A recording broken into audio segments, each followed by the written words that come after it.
Okay, I guess we're ready to call the meeting to order here.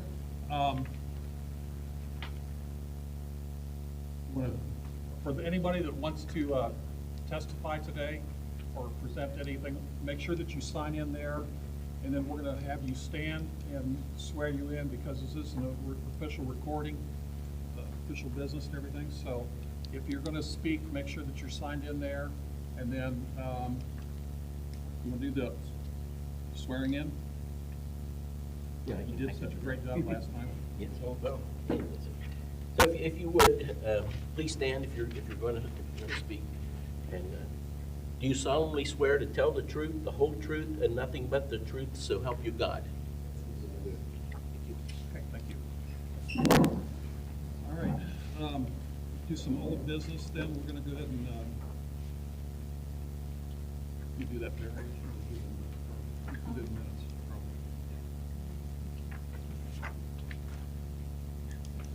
Okay. Has everybody on the board had a chance to review the minutes from the July 18th meeting? And did you find any corrections or anything that needed to be addressed in there? Okay, hearing none, I make a motion that we approve the minutes from the July 18th BZA meeting. I have a second. Second that motion. Okay. Motion's been made and seconded. All in favor, say aye. Aye. Aye. All opposed? Okay, motion passes. Okay, new business. We have a hearing on variance 2407. Applicant is Michael on Claiborne Road.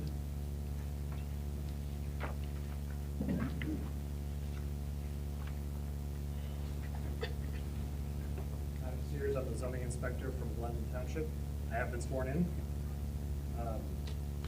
So the request for the variance for 2576 Clarendon Road, Columbus, Ohio, 43231 is a request for variance from section 110.41, Article 1, general provisions, section 312.43, Article 3, standard district regulations to allow the construction on a legal non-conforming lot that is 40 feet wide. The minimum requirement is 60 feet for a single-family home.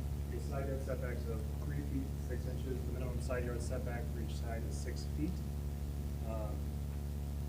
So, background: the application site is located on the north side of Clarendon Road.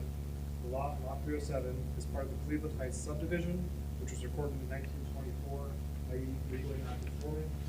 The subject site is currently a vacant lot and has been going back as far as 2005.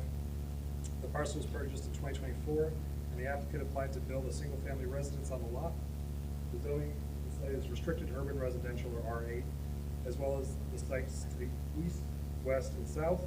The zoning to the north is in the city of Columbus residential district. Per section 110.41, non-conforming lots, structures, and uses.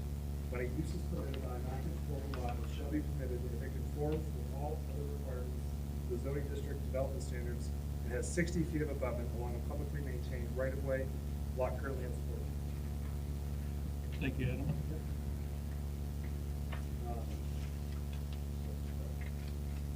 The application arises from the owner's desire to construct a new 2-story single-family home on lot 307 Clarendon Road.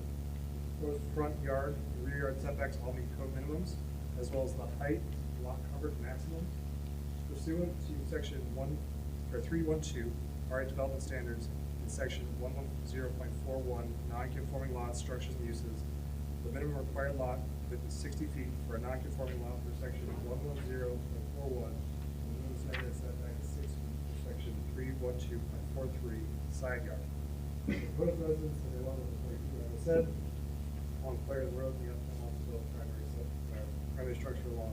There's only 3 feet 6 inches on the side yard, east and west side of the structure. For my analysis, the lot of record is legally not conforming with flood 1964, like I said. And then, so as far as variance criteria go, criteria for variance approval is whether the property in question will yield a reasonable return, or whether there can be any beneficial use of the property without a variance. whether the variance is substantial, whether the character of the neighborhood would adversely be affected on whether, affected or whether adjoining properties would suffer an adverse impact as a result of the variance, whether the variance would adversely affect the delivery of governmental services, for example, water, sewer, garbage, whether the property owner purchased the property with knowledge of the zoning restrictions, whether the property owner executively the obligated to have a method of the variance, and then whether the spirit and intent and the zoning requirements be preserved and substantial justice be done by granting the variance. So, kind of to sum it up, the applicant is seeking approval to construct a two-story home on a platted lot of record. The lot is legally buildable as of 1924 when it was platted. The lot only has 40 feet of width, which is 20 feet shorter than our code minimum for non-conforming lot. Code requires 60.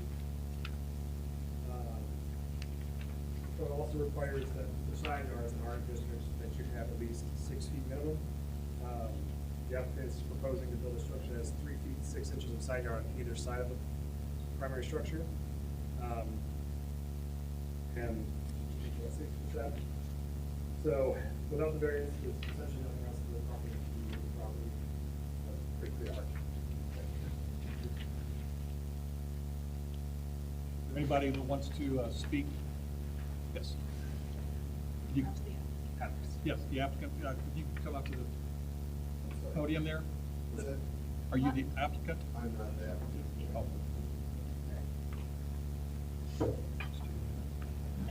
Hi. So when the lot was platted in 1824, Can you state your name? Michael? Okay, thank you. And I apologize for your. Well, yeah, I mean, I didn't. Michael, can you say your address and if confirm if you've been sworn in as well? Yes, I have sworn in, and the address is 2576 Clarendon Road. Right. No. Go ahead. Yes. So when the lot was platted in 1924, it was you know, like, and also for the side yard was I think great. So according to the definition for the side yard, if I take out the whole house, whatever garage is there, it's equal. So I don't know like what you guys are trying to say about what according to the definition. And I spent a lot of, you know.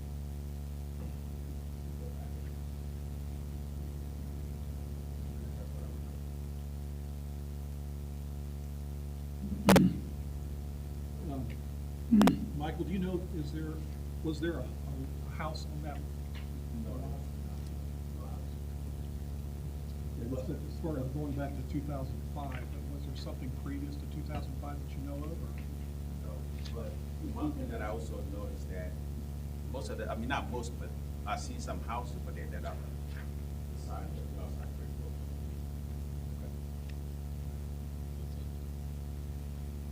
Any other questions for Michael? So you're saying that other homes in the area have 3 foot? Yeah, some homes have. To the lot line. Is there a building on the east side of where you're going to go? Yes, so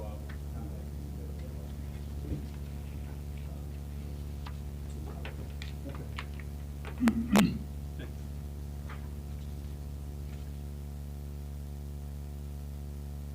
Does anybody have any other questions for me?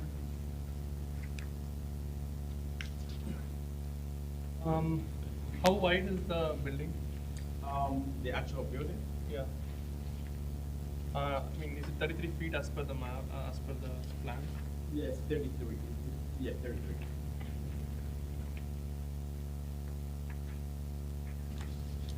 Have you considered any alternative plans with 6 feet setback on the side? No, I haven't, but if I have to, I'm gonna have to start from scratch. You know, I have to get like a new one, which is gonna cost another, you know, $7. But Were you aware of the 6 feet setback rule before the plan? actually, my architect, he basically explained everything to me, that this is non-conforming, and, you know, it was, you know, that's how it was in 1924, and, you know, if anything change, you know, like years back, like it shouldn't affect that, like, you know.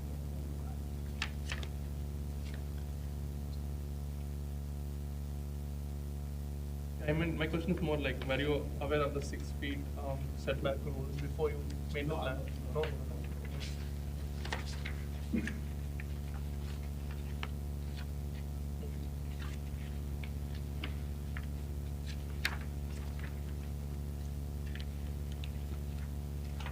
I thought I saw something in here regarding,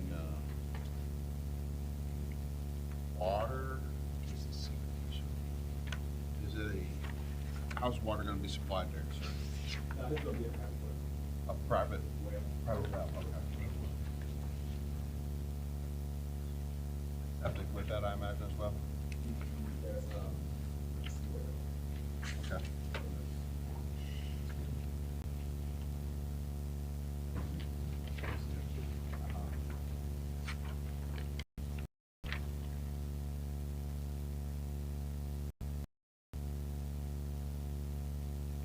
Okay. Have you come with Columbus that you can connect there if approved? yeah, from my top practice company, stand up. Thank you.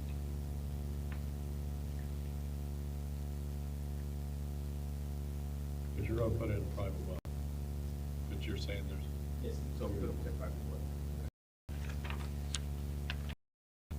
And it, like the water line. okay. So you mentioned that, is it your understanding that as it was lawful non-conforming setback to be 3.6? Three. Or 3 feet. Can you direct us to the Franklin County zoning resolution where that's listed, or what document outlines the setback that you're referencing? I don't have the document, but,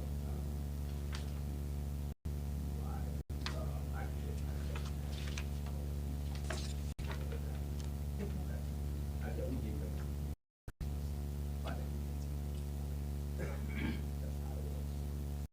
So it certainly was proud in 1924, and there's no question about that, but the, obviously whether or not it at the time had a setback of that amount is pretty material for this board to consider. And so something to, Am I allowed to speak? if you come up to the podium, state your name, address, and. Yeah, I mean, I can speak on his behalf, I'm in the same situation. So, can I come up? All right. State your name, address, and confirm you've been sworn in. My name is Hussein Shifabukar, and my address is 0 Clyburn Road. And based on the investigation that I've done, it's the dispute is the definition of the side yard that we have had the issue with. The term 6 feet doesn't define a side yard as a side yard. And then based on the architect definition, it says a side yard is whatever that is left from the building, it's considered to be a side yard. Unless you put a minimum on each side, then that becomes the definition. And I brought it up to, what's his name, Adam, and I defined it. And I even seek the legal advice. And I was told the same thing. It has to be defined. Otherwise, this is a vague, if you say 6 feet minimum, or let's say when you're dealing multi-family, 15 feet, that's a very vague, it has to be defined. Let's say City of Columbus has a code that says each side yard has to be 3 feet or 5 feet, unless, otherwise, variance is applied. But this one just says minimum 6 feet. That doesn't, and basically that's how the answer I was given by the architect was that side yard is considered per architects is that whatever it's left from the So if I'm understanding you correctly, Correct. with respect to the side yard, your argument is that the current zoning resolution side yard setback is not 6 feet on either side.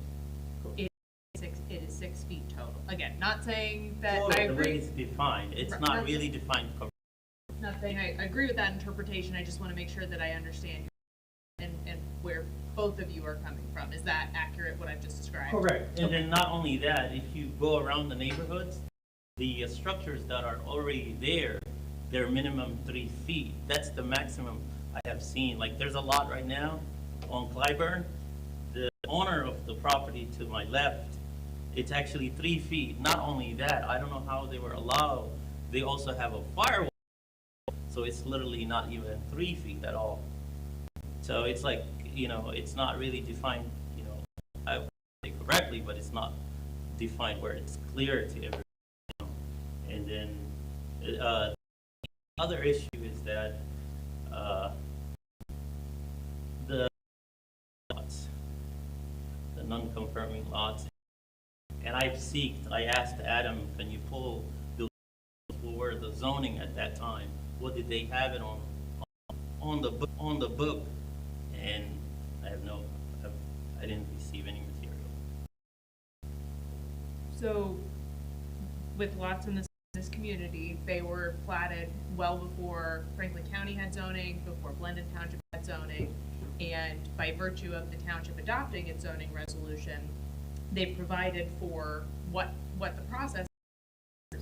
So that's why what staff has directed you, I mean, at the end of the day, that's why you're here, so. No. Thank you for does the board have questions on, I think they've, at least, I understand your positions on does the board have additional questions on that? Didn't mean to. Did you get anything in writing from the architect? I mean, I can get one, and I can actually get a letter from the legal team, because the dispute that we have is, it's not defined where it says each side, and based on the architect, whatever that is left from the structure, that's considered to be a side yard. The 6 feet, then that becomes, you know, it's a very vague, it's defined, you know. Yeah, if the architect addressed 6 feet, feet is 6 feet. It's not, I mean, it's not 200 feet, it's 6 feet. So I don't. I mean, I have the definition here with me, I can share with you. It doesn't, on the side yard, you can read it, I mean, on the, what is it, I mean, if you want me to read it, I can read it, but this is what it says. It doesn't say 6 feet as in each side, it just says 6 feet side yard, you know.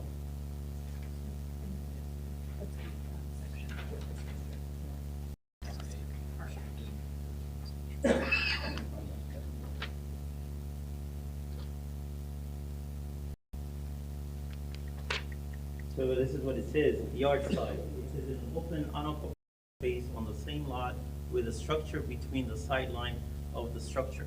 It doesn't say, there's no minimum, like where it says this is the minimum of each side. Well, the side yard or sideline in the structure, it doesn't say aggregate between both side yards. It's the sideline and the structure. So when you go to the other side, you have the sideline and the structure, or else it's a never. So, are there any concerns or difficulty in having a building with 6 feet on each side yard? I mean, the issue that I'm running into is that I've already spent the money. It's actually, I spent the cost based on the advice I was given by the architect, since these are non.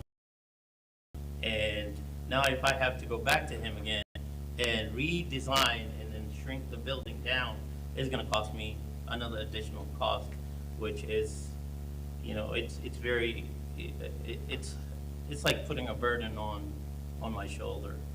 Do you know how much it will cost you to replan? Between 5 to 6. $1,000. Yes, in 1,000.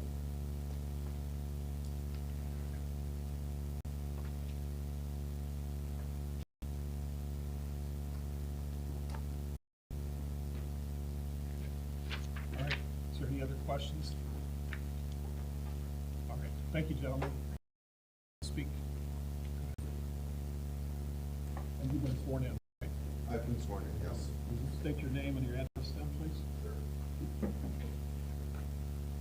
Tony Baker. I've been sworn in. I reside at 2550 Clarendon Road in Blendon Township. And I want to thank you each for your service and for volunteering, for your volunteer work here at Blendon Township Board of Zoning Appeals.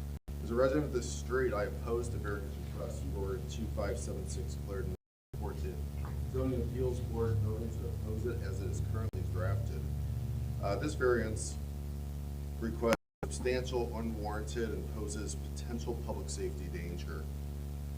This request substantially reduces the width to 2/3 of the current zoning. Further, the reduction to 3.5 feet from neighboring properties is an even greater ratio reduction than the width reduction. This is pretty extreme, and this request would negatively affect the nature of the neighborhood as the other homes on Clarendon Road are built on conforming land. When the developer purchased only 40 feet, this zoning was not new, and this zoning was not unknown. I live in one of 4 new build homes west of 2576 Clarendon Road. Each of these homes has been built in the last 2 or 3 years, post-pandemic era. All 4 of these new build homes sit on at least 60 feet and use a design to be at least 6 feet from neighboring properties. These are new builds. My home is on a parcel where 20 feet was acquired from the neighbor at 554 Blendon Road. There's the spirit and the intent of our community zoning by having 10 feet of clearing on each side of the home. This is a new build. This can be done. There is an empty lot immediately west of my property. These folks bought 80 feet just last year, and they intend to build either this year or next year. They bought the land the right way and made progress for our neighborhood responsibly. The lot east of 2576 Clarendon Road has an 80-foot width. The variance requester can have their predicament remedied without need of a variance by negotiating the required 20 feet necessary. This home, immediately next to the requester, has young children in it, building within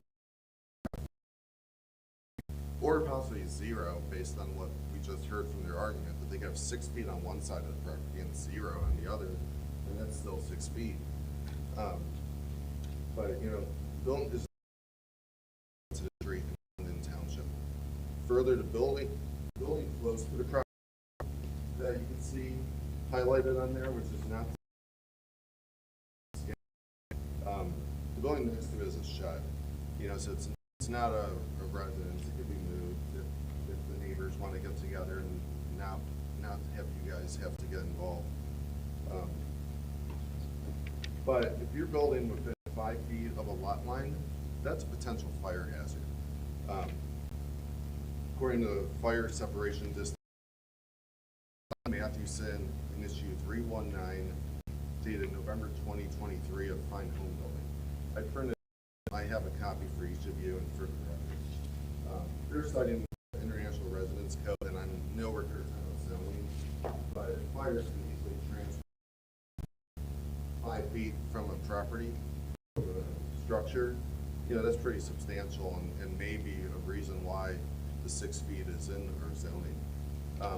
I've heard talk about the neighborhood, and there's homes close together like this. Well, they may be talking about Norfolk Road, which is north of Clarendon. Well, that's the city of Columbus. But that street, you know, homes are close together, they have sidewalks.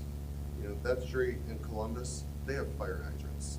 On Clarendon, we don't have sidewalks, we have 0 fire hydrants. Looking at like government resources, you know, there's a potential public safety nightmare in the making if we're building on 40, you know, the neighbor property has 80 feet. But Clarendon's in Blendon Township. The substantial variance request violates the spirit and intent of our zoning, and it would unnecessarily negatively alter our neighborhood. I walk on more homes. We did it the right way. We have 60 feet. We have 10 feet on each side. We didn't parse what a side yard is. We all know what's a side yard. We all know what's expected between homes. And there's other questions here. You know, I heard private well. Well, we're on a well. All the new homes are on wells. A private well, we're digging down, we're digging to something, you know, like when will the water run out? When will we get city water? You know, I know at the last meeting you guys heard about that quite a bit.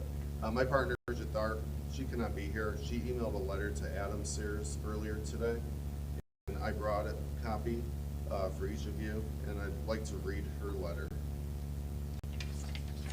Dear Blendon Township Board of Zoning Appeals, my name is Bridget Tharp, and I own and reside at 2550 Clarendon Road with my partner, Tony Baker, who will be present this evening. I'm writing to oppose the variance request for 2576 Clarendon Road. This variance requested is substantial and presents risks to the neighborhood for multiple reasons. This request will yield the current 60-foot width requirements to 2/3, which is substantial. Also, the reduction of the side yard to 3 inches is an even greater reduction by ratio. This is more substantial and illustrates that the plan to build on 40 feet needs to go back to the drawing board. In a new build single-family house, which is early 2022, my house sits on a lot that is 60 feet in width. There's approximately 10 feet between each side of my house and the lots. I say this to demonstrate that new builds on Clarendon Road can be conformed to the existing Blendon Township zoning requirements without the need of a variance. My own property has joined a 40-foot parcel with a 20-foot parcel. Has the property owner considered negotiating with neighbors to purchase the additional width necessary? Has the property owner considered more vertical architecture plans that would conform to the side yard setbacks as currently written? My neighbor's house is on two 40-foot lots built by the same developer who crafted my home. New builds during the post can and do conform. In addition, this variance would adversely affect the delivery of governmental services beyond just water, sewage, and not allow two cars to safely drive down it at the same time. When the garbage collection happens, no traffic can pass the truck. The new homes use wells for water, and older homes have had to redig wells and sources have run dry. There are no sidewalks and fire hydrants in Clarendon Road, and building more homes and less land and closer together will only add to the potential public safety disaster. To Blendon Township, I respectfully request that you vote against this variance request. The requester can develop a new built single-family home without need of a variance, as my builder and others have done during the last 2 years. And I'll close again to thank you for your time and service. As Bridget said, please send this variance request back to the drawing board. Tony, do we have the copies of Yes. the article and letter? You said your address is 2550 Clarendon? It is. All right, so those are individually paper clips, and then this is her letters, 1 page. You're welcome. Tony, can you tell your parcel number? You repeat yourself? Can you tell your parcel number? Parcel number. You know it? I can point to it. If I could approach. We are, I think it's 538 maybe. it is the one, that's the one, yeah. I think we're like 314, if that's how you say it, the numbers. So 315, 316 is a currently empty lot that's 80 feet that the family bought last year, and plan to build this year, next year. So I think I'm right there. Yeah, and we have 20 from the neighbors that are like 313, 312.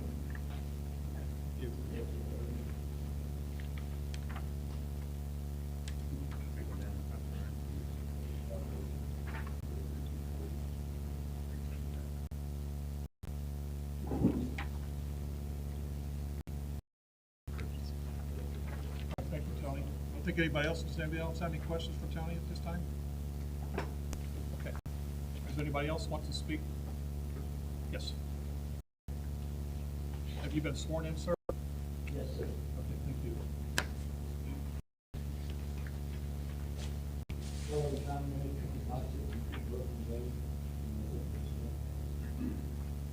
We was here 2 weeks ago about Brooklyn Road,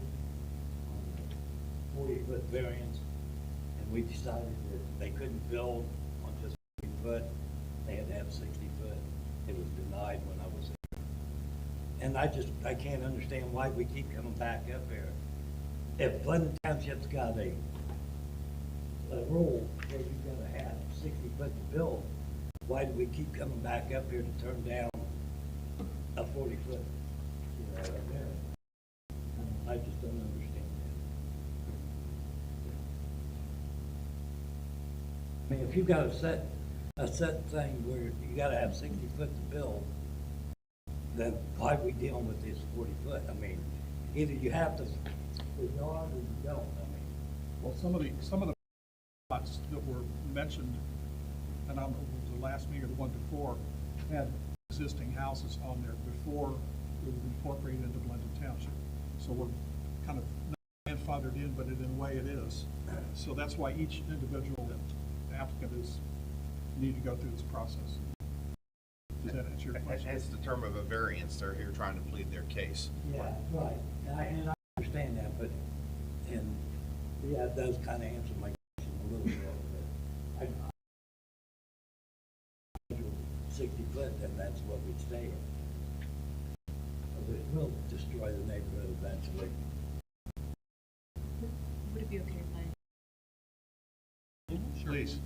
my name's Julie, I'm the township's legal counsel, just to give you a bit more context into, that's a fair question of why. It's 60 feet, questions about 40 feet coming up.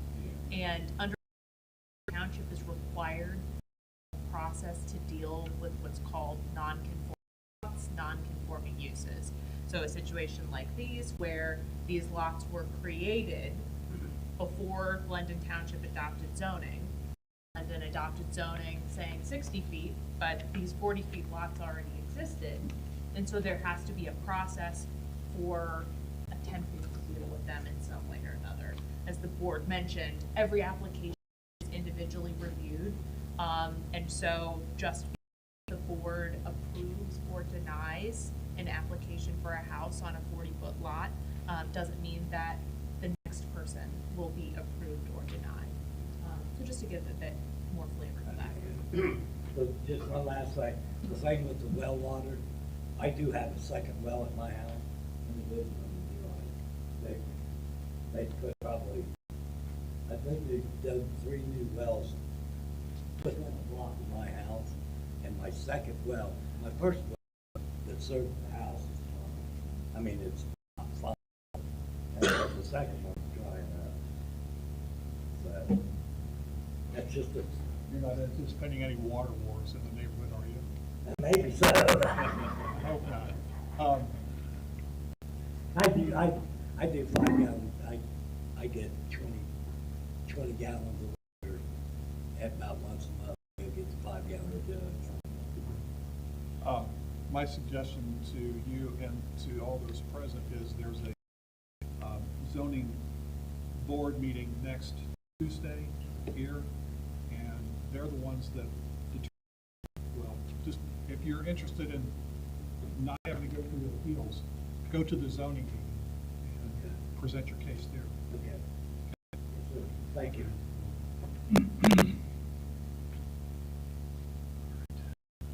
Is there anybody else want to speak to the issue? Would the applicant like to rebut any of the testimony or comments that have been given? I'm sorry, because you have another application coming up, correct? So I would ask this applicant if he has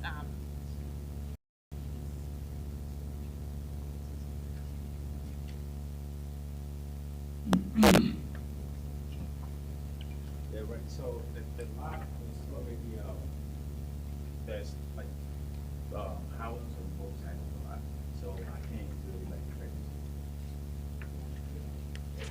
I can't do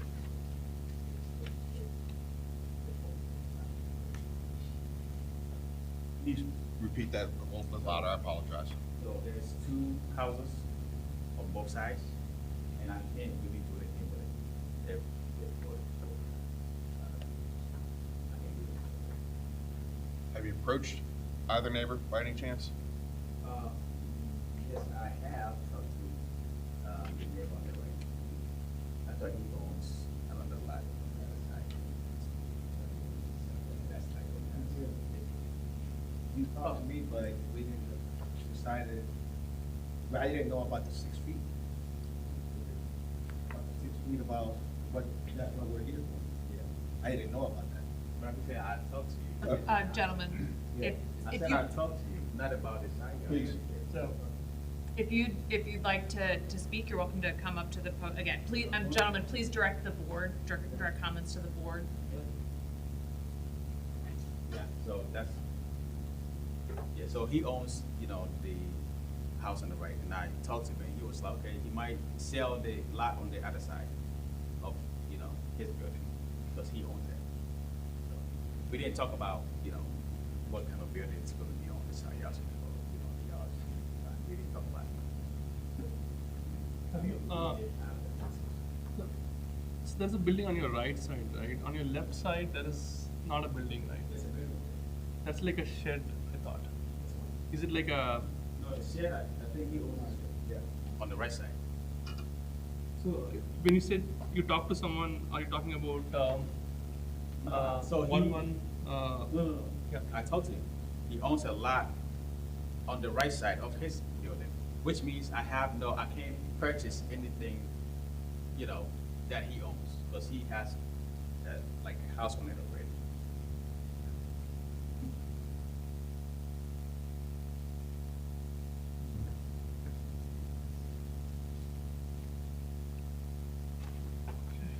Can you, did you, so when you, I want to ask, like, did you talk to someone who owns the property, with the parcel number 110-002-536? Is it 2536?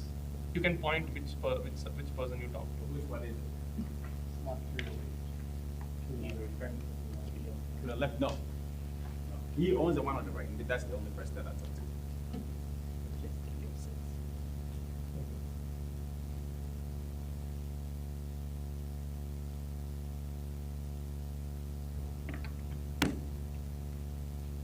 When you say right, it is the parcel number ending in 2534.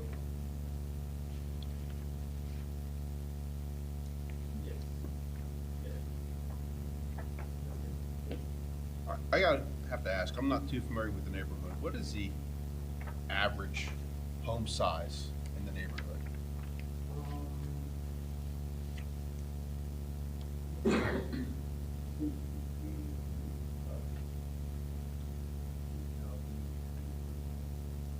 Two to 3,000 square feet?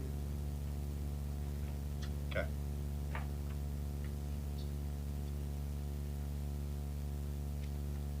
We'll get you in there in a second, okay? I'm not sure, but that's.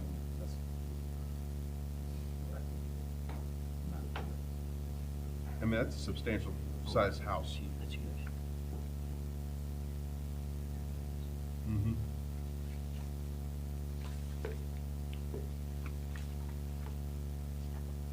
So do you have home on both your sides, on left and right? Okay. The house on the left, and then there's a house on the right.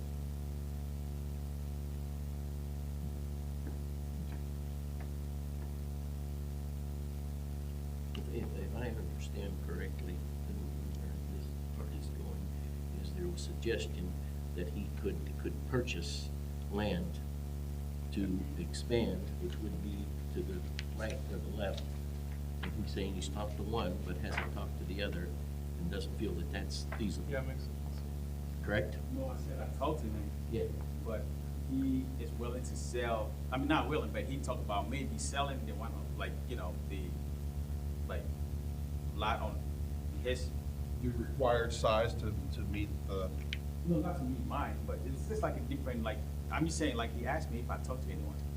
But, yeah, I talked to him, but he is, might sell the, you know, lot on his right, which has nothing to do with that.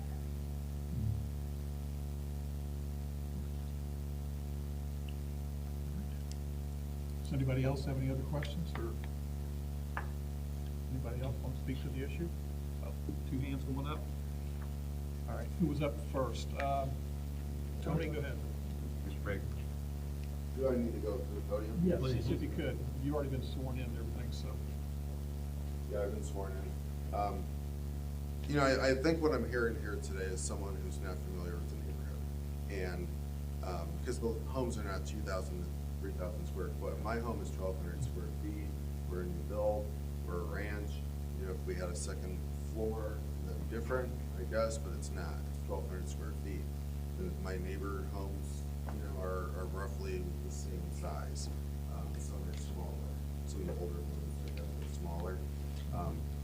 I think there's some, I'm hearing some apples and oranges, you know, I'm hearing that the conversation was had, but it's the homeowner's it's the requester's responsibility to make the effort to acquire the property to come into conformity. That land is there in between both homes. You can drive over this one, well, you can definitely buy the 20 feet from the one when you're looking at the homes on the right.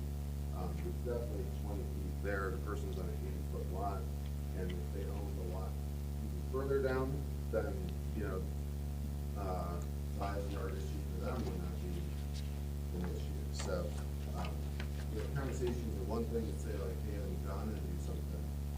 Like, it's the requester's job. It's not your job to give him the lot. It's, you know, the land is available, and you know, send it back to the drawing board to have the process work the way it's intended. Like my property, made a deal with the neighbor's property, requires 1 feet. You know, it's possible. It sounds like it's not actually happening to a process that makes sense to me. And that's all I have. Thank you.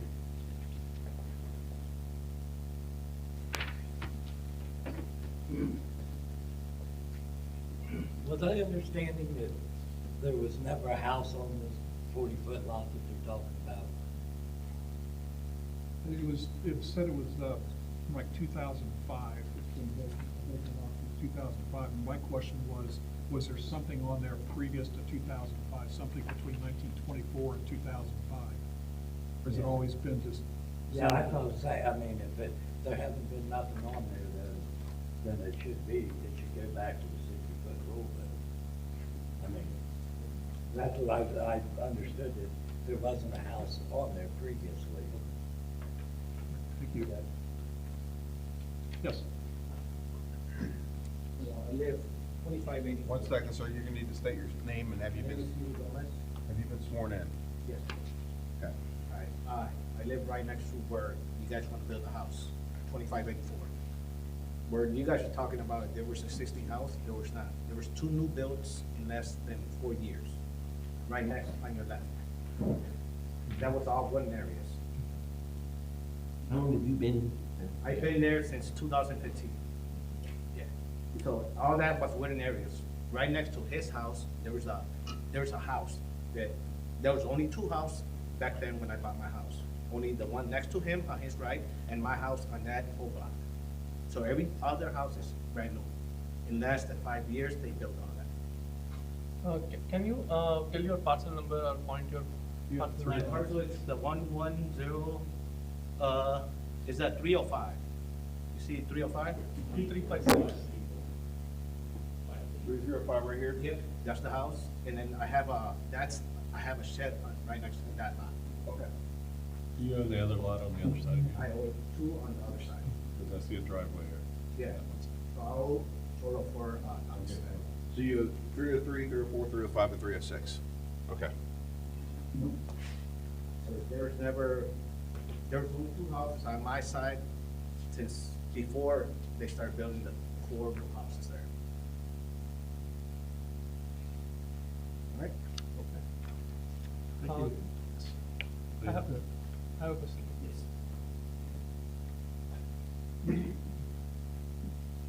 Did you guys discuss selling a portion of the? No, he talked to me, and I told him no, because my wife will kill me. And I told him, that's what I said. That's what I said. That's what I said, and he knows that. You say you think about it, how many text I said, I think about it, I told you, my wife will kill me if I sell one. Yeah, but I'm being honest. But then you're gonna tell 'Cause I got 6 kids, so I got a pretty big yard. All right? So that's why I said that.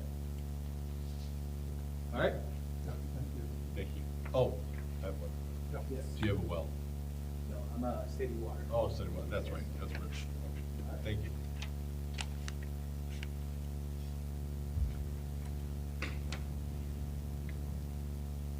All right, is there any other questions?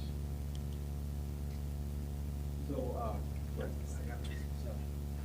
just to clarify the square footage, actually, for the houses right next to me, like, not his, the two on the, one is, almost 2,000, like, 1,950 square feet. The other one is,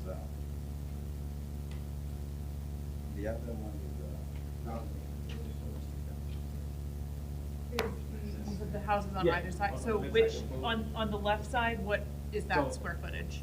The 36 is the 1,850, and then the 38 is 1,900. Or like 1,000.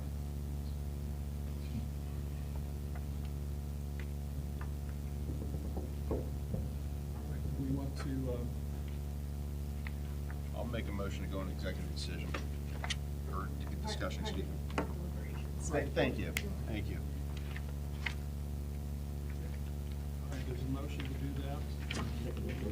Vote on it, or Yeah, we have a second. all in favor to go in? Yes.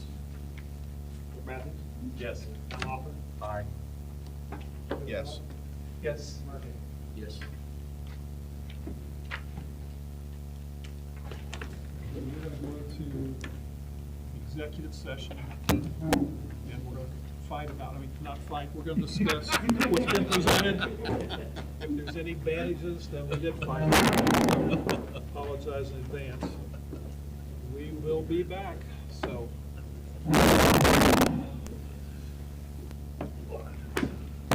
Adam's in charge, so he's gonna make sure.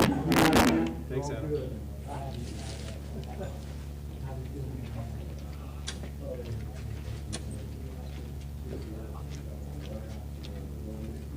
Used to be a house there. I was wondering why they were letting them build in there, but there used to be a house. Now I understand. No, it wasn't that. Clive. No, no, it's not that. We're talking about Claire. I know. Oh, okay. No, I'm just example. Oh, yeah. My shop.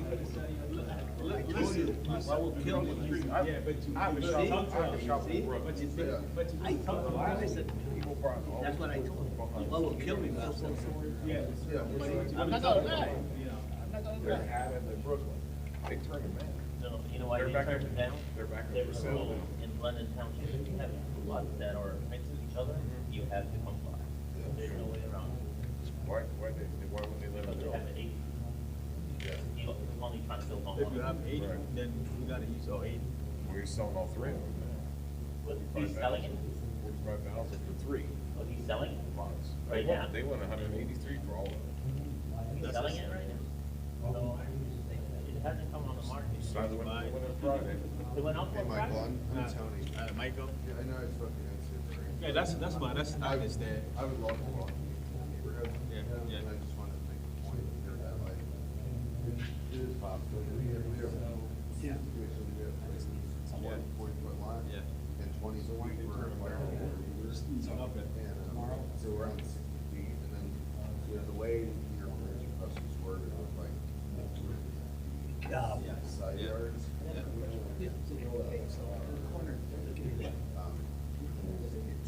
I gotta get this thing. Yeah.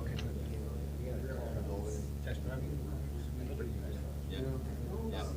If I'm being, I got a video. Yeah, if I'm being 37. This guy, like, he has like, and then the one on there, test drive the cars like pretty fast. More than 10. Yeah. So, more 10, 13, plus 3.5, it's like. There's still a side yard, 13. that's what and he's saying, 20. it's empty, it's a side It's yard. like 13, Yeah, it's Even like- though it doesn't belong to him. That's their yard, yeah. So I- But there's no property close Yeah. to him, that's what he's saying. Yeah, but like, maybe you could try to buy some of that land or just get it free.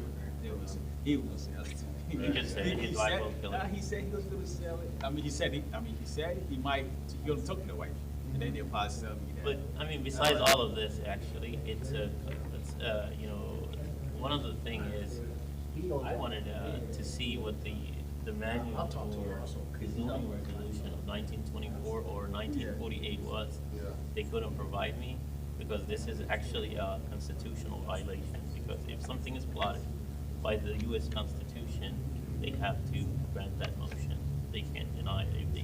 If we take this case to a court, they'll automatically be in legal trouble.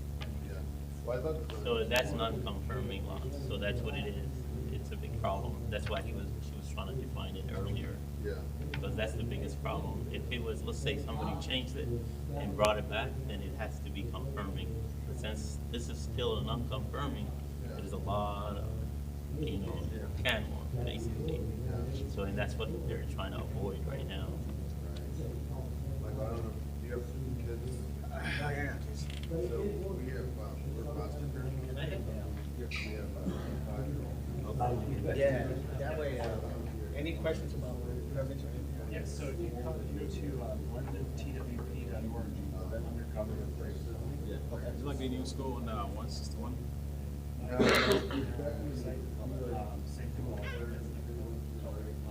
Same thing. Okay, so Blendon. TWP, so township. Yeah, it's like right next to 161. I guess like, Yeah, I guess. yeah, but Yeah. you could just pass through that back, Yeah. whatever to get there. Yeah, it's a beautiful school, so like, your kids will probably have a great time. It's really, like, doing like foster care, we've got like 2 months. Well, nice to meet you. All right, you too, man. Nice to meet you. I mean, I understand. I mean, that's,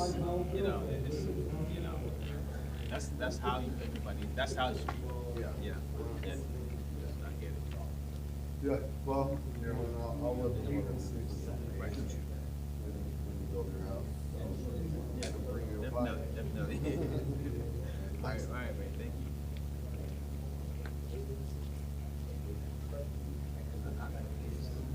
So why did they turn it down on Brookwood? Because he has 2 lots, so he has to build them on both. He can't just build them on one. You know how many He lots? has options. He has Someone can options. buy all, no, So he has options. I actually right now I own about like 36 lots in Blendon Township, same area. And I have options, so that's the thing. If you have options, you can. But this one I have right now, I have no options. What, do you know the lady on that small tiny house, blue one next to where that house was there that was demolished last time? You know her? Start to get worried about it, because my well. The other woman. Yeah, Yeah. Yeah, I know her. No, just like her. The other, no, not Susie. We're kind of cool now. She's very friendly now, but before she was painful. You know that Clyburn Road house, right, adjacent? The You little know, blue house sits back. yes, and she Yeah. has all those bulldogs. Sherry. Yeah, Sherry, yeah. She's been pain in the ass. She wouldn't even let me cut. You wanna take the road, right? You wanna take the road out of there, right? No. I have a single, that's where I'm trying to put the single family. Oh, on that lot. Right, so. His? Or No, mine, no. No, they heard his, I'm next. They haven't heard mine yet. They will. I mean, there's always, Then what I'm talking about is that one there, the ones across the street, they're letting them put one there. yeah, they did. But there used to be a house there. But what I'm saying is that the condition is not the house. The condition is the non-conforming area. Are you following me? So there's a rules that states, okay, let's say for example, if the city, the Blendon Township comes by 2214 and they adopt a new code that says the sizes have to be 80 feet, they can't just force it upon you. You know what I mean? So now they're violating your rights if they force it upon you, which is. Well, Lake Builders was here last time, and you know the garage, race shop, I said, I don't. the next street over from Claremont. It does not run, she goes on that. I have no idea. Yeah, it does, I know. I don't know There's like that. there's a corner lot there. Well, here's probably more. Okay. That's at the crossroads. Abington, is that what it is? Yeah. Abington? They're building that new house. I Little didn't- tiny house, they rebuilt it. No. Well, Lake Builders, a lot there on the corner. He's here last time, they turned him down. He's a corner lot. Stopped right there, which is great. No, this is, you see here, here's the thing, if you know your shit, It's like him. and argue with you, because this is, just read it for me, and tell me what you understand from this. You're talking about right here, right? Yeah, no, we're not, that's a Clarendon, I'm not there, on a Clyburn Road. Yeah, let's see. You gotta go down, that's Clarendon, the next road is Chester Road. And then you gotta go 2 more streets down to get to Clyburn. He's gonna put it up next. The daughter's the same thing on that corner lot. Clarendon, yeah, I got it already. I'm on a contract. I'm not gonna. No, there's more than 2. Yeah, that one I know he's on, but, There's still more Clarendon in there. I haven't got them. yeah, but with that is, No, it's not her. This is the legal counsel. no, I'm not, like, that is like, You know what I mean? You know what? I did actually seek the legal counsel because. I'm glad that you came, I'm glad that you came. Because they can. If they do, I'll just, instead of going to annexation, you're already in the process. Yeah. We'll just hire legal You counsel. gonna clean that mess up over there? I represent both of them. Yeah, if they decline you, they can decline you. You know what I mean? And they don't know what they're talking about. Really turned it down last. And I'll add something else. I completely forgot. I got a little bit nervous. I completely forgot about it. But now I'm gonna add something to it. You should know, but the thing is, the problem is nobody follows it the way it should be followed, you know? They haven't got into that. Yeah. You know, well, once you come. Yeah, not only that, I called Franklin County. This zoning resolution is copied word for word from Franklin County. They explained to And then what the really guy told me, he said it's based on the geometry of the lot. So 6 feet, and you need the 6 feet yard. So if it's, 60. yeah, then you gotta meet the geometry of the lot. But if it's the geometry of the lot is 40 feet, then how are you gonna enforce 6 feet on a 40? You know what I mean? You can't do that, you know? Not only that, Norwood behind you literally is 3 feet on each side. And I explained that to them. And, you know, that's what you were saying, you can annex it to Columbus and build it, and you don't have to worry about any of it. It'll move you right away, you know, so. At But that the shop. problem is you need to have a adjacent building that next to you that closes, you know. So you need to have something that connects you on both sides. Either one side. I don't live there. That counts. Just the back, that. I was that- told that this right and left, but you can ask Columbus. But I mean, if it's behind you and you border, I think you could do that. You know what I mean? And then you would get the water, you know? Yeah, he's got the time to see the water. Yeah. I mean, if you have time to wait. Like I said, that's the worst case scenario. No, right now I have plenty of time to wait because I had a bunch of cases and it was dropped from the meeting. I was trying to build 6 duplexes and they dropped it off. I'm in a race live on Clyde. And they have other cases that they had. They were really good about that, because it was like a forever loan. Yes, I won't be here. I'm going out of the country again. Be $1 a year or something. I'm not going alone. You know, I work overseas as well. I live with the bonus now. I had to go. Like, How do you do that, man? They're just out in City Suits down through there. So now, Water, but here once. even the guys are out there digging today. I thought they were Going one month. it was right there. Summer break. Yeah, we're gonna go see Dubai and then we're gonna go to Malaysia as well. Oh, that's nice, man. Yeah, we're gonna be gone about a month. Yes, sir. It's crazy. All right. I know, I've been causing a lot of problems. All I'm here for is the job. It is, yeah. So, I don't know if I mentioned to you, that Franklin County. Yes. So what he told me was, even though this is copied directly from Franklin County, he told me that he can't really say 6 feet on a side yard because it's based on the geometry of the lot. That's what he told me. And I was kind of like, then how are you implementing 6 feet then, you know? And then he was like, well, it does not, because he said, this is a normally 60 feet. Right. That 6 feet, that's the geometry of the lot, and then now if you're dealing with a 40, he said you have to, yeah, so that's how they came about, and, you know, Yeah, that's a lot of headache, you know? I'm really curious to see how they decide because. No, I think, Open up a lot. They say yes, so. but that's gonna open a can of worms.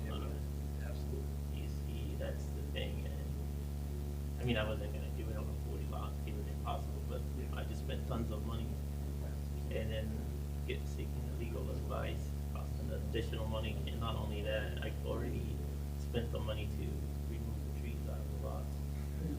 So now I'm in the hole. So I literally spent about 20,000 to clear those trees out of that backyard. Yeah, so it's like, and then the plan, I already paid the plans for the duplexes. So I'm in it like almost right here, 50,000.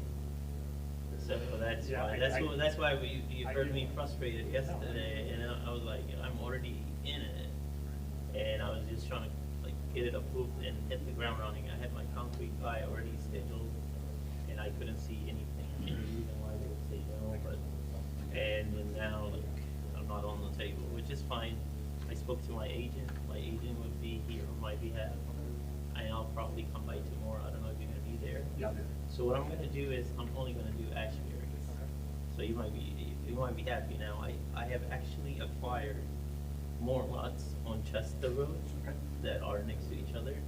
So what I'm gonna do is, but just to keep you informed, on Ashbury, I really want to do the duplexes, because mainly, by the time I close the next deal, it's gonna be Ashbury, I'm acquiring another 14 lots, plus the 18, then 90 or 80% of that street would be mine. So and if I'm gonna develop the road, the sewer, and the water, then I might as well just, you know, do what I was planning to do, put duplexes on. So, but on Chester, I did find out, like, you see, I've been trying to find a solution.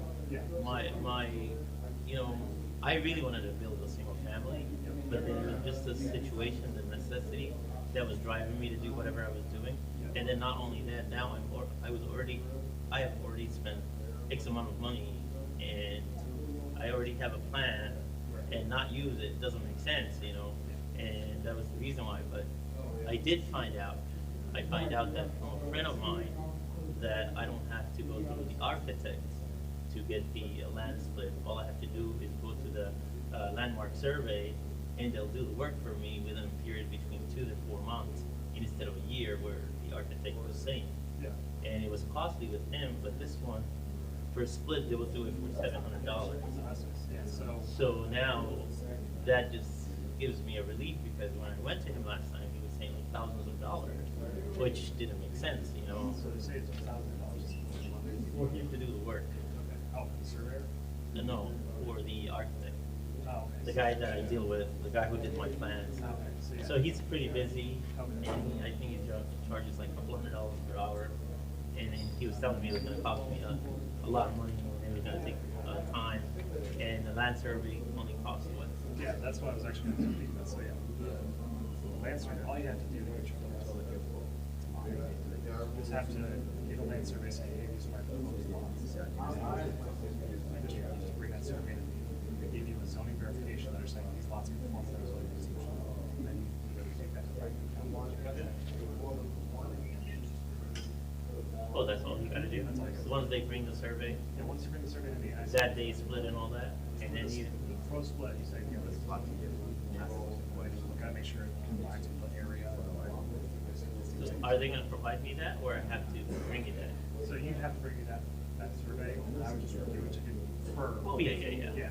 that- Okay, and then just get to take the Planning development, take that and put it in the system, basically. Exactly, yeah, it's not a very difficult process. That's what he was telling me, and that was, if I knew this, I wasn't gonna waste my time. Yeah. But the only problem is, I was already in a dip, and it's like, it's no brainer, and I was like, my mind was saying, I already built one, two, there's no way that they're gonna turn me down, but I didn't know I was gonna run into all these problems. That's the thing, like, I'm also very. No, I understand, and it's really difficult. Yeah. It is really difficult, and, yeah, we'll see. It's a learning process. I promise, you won't see me after the Ashbury. That's all right. If I do, that's okay. Like, I don't No, mind. hopefully, we can get, once, whatever interpretation they come, then that would give me an idea. This is the first one that they've heard, this is the first person to ask for what's in the west side yard. So Right. I'm very curious to see. Yeah, and we talked about this. The language is very vague. Like, if I were to protect myself, I would edit this and say, hey, you know what?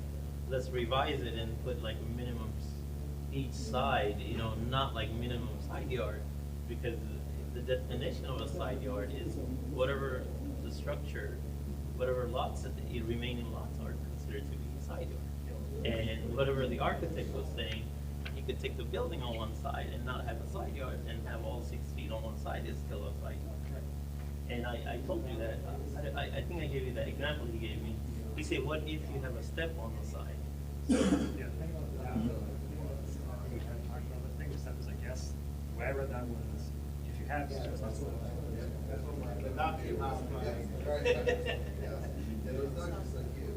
Right, and then now he can use that, a step he already came out of the building.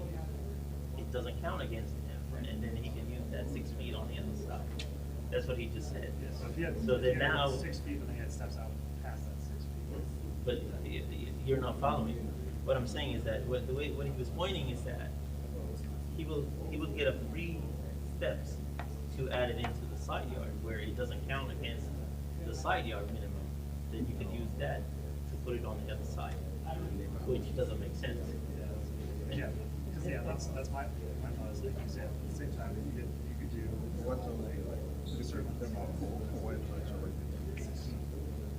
Basically do a zero lot line. Right. And just build right at property line. Yeah, which doesn't make sense, and that's the other thing though, the lady, the Clyburn one. And I don't know what you guys can do, but it's really upward, because I just did a survey because she was harassing me. I don't know if you heard the incident, the 411, the day I went to cut the trees, she called all the Oh, police. yes, I just. You heard that, right? Yeah, I heard Yes. about the trees, that's like- Yes, and then not only that, the problem I have is she's encroaching on my lots behind her. Like, her lot is past the border lines, because the property was built all the way to the back. And she's encroaching on the lots that I own behind her. I didn't wanna make it a big deal at that time. I told the officer I won't do anything about it, but he was like, the best person to inform is the code enforcer. Because, if you go to the lot that I own next to it, there's already 2 flags.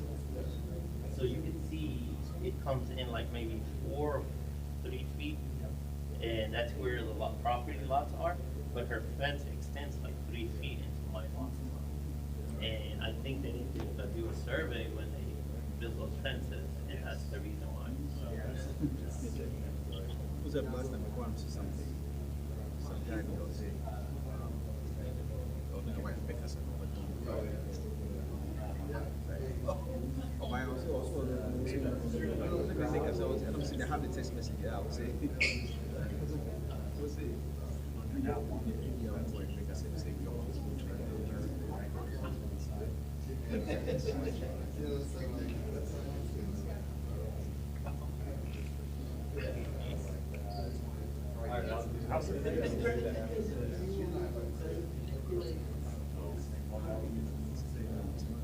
About that property should take down the fence. It's like, no. I was like, that's your fence now. You own that fence. On which lot, the vacant lot or the other neighboring lot? Basically, it's the neighboring lot, so Oh, the house that was there previously, and then became a vacant lot. The house that previously was a fence on the neighbor's property, and then we had to do survey lines. There was, the old fence was actually on the neighbor's property and not the house that had burned down. So the neighbor was basically asking to say, hey, like, I have to take down this fence. 'cause But he can't, it's on his lot. It's like, you trespassing, you can't touch that fence. Right. So, if it's on your property, I mean, Well, but she has this dog, like huge, and it's literally chained on that tree where the fence ends. Actually, not where the fence ends, where on my property. So, and I told the officer, I was like, I don't want to press anything right now, but, you know, I just want to calm the situation so that way the contractors can do their job and get out of there, because I was on the clock. Yeah. And she wouldn't let them cut. And I did actually let her have the tree that she didn't want me to cut, even though it was on my property. And I was like, I'll just trim it and, you know, resolve the situation and, you know, let bygones be bygones and not create any more problems. But she's been, I can't go there. Even if I walk there, she'll come outside. That's how much. I would say, if the public construction. I'm about to, I mean, if they approve him, that means the feeling that I have is they would definitely approve me. I don't have anything on either side, so, and, yeah.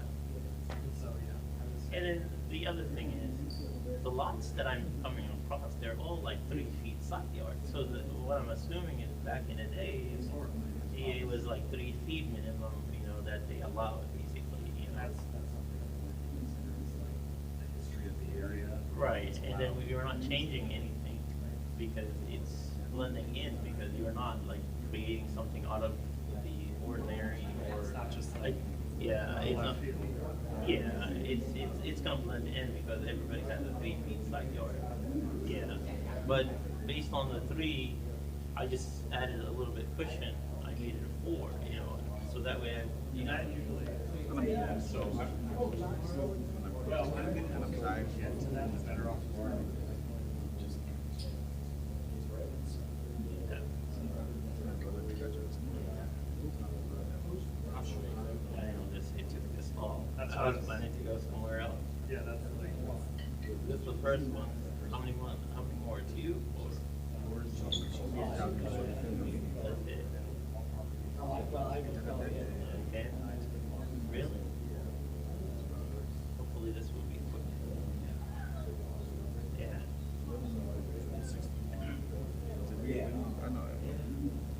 I mean, he's my friend. I'm the one. Yeah, it's my fault. We sent him to the architect. I'm glad that he came to explain it better, because I couldn't explain it like as he did. And Yeah, I'm the one who sent him to the architect. It's my fault. Yeah, but this is what he was telling me though. Every time I go to the architect, he was like, the way they're defining is completely wrong. And it's because of that vague, you know, like you don't have a minimum on each side. That's what's missing, That you know. would be a better concise. Yes, yes, I agree. And that's. yeah, right. Yeah, and then whoever did it, like, just, yeah,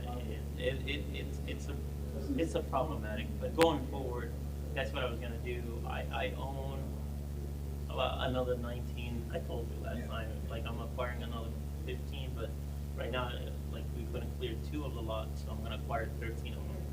And then what I'm gonna do is, I'll go with a land survey and make it a single family. Because the only place that I wanna put a duplex is Clyburn, not Clyburn, Ashbury Road, because 80% of those lots, it's gonna, you know, it's gonna come under me. And then I have the options of buying those 1 and 2 and 3s, and then I can clear the whole area. Am I allowed to change the street name? I mean, if you own them. If I own the whole street, majority of it. Yeah, I mean, if you own That's what I was debating, I wanna change the street name. I think you'd have to talk to the engineer. I think that's the process is. No, I'm gonna build the road, that's what I'm gonna do. Yeah, build the road. But when I'm building it, can I change the name or name of the street? Yeah. I've never done it, I mean, that's what I'm gonna try, I wanna change the name. possible to change the name of the street. That's what I'm thinking. If you own 80% of the street, Well, nobody owns it right now. the 20% has to agree, right? No, I own a majority, like 80 to 90% of that street. So yeah, why not? Yeah, I think I might change it. I'm not gonna put my name, but I'm just gonna put a pumpkin in it. So. Yeah, I mean, even Ashbury is kind of funky. Ash in a berry, you bury it. I have no clue. Like all of the streets don't even rhyme, you know, you have Norwell, you have Chester, oh, it might be a bird name, I think. Or something that has to do with something. Yeah, 1924. Or they just came up with it. Yeah, well, I didn't know it was gonna take this long. I dread it. I had something planned out, but it's okay, since I'm here.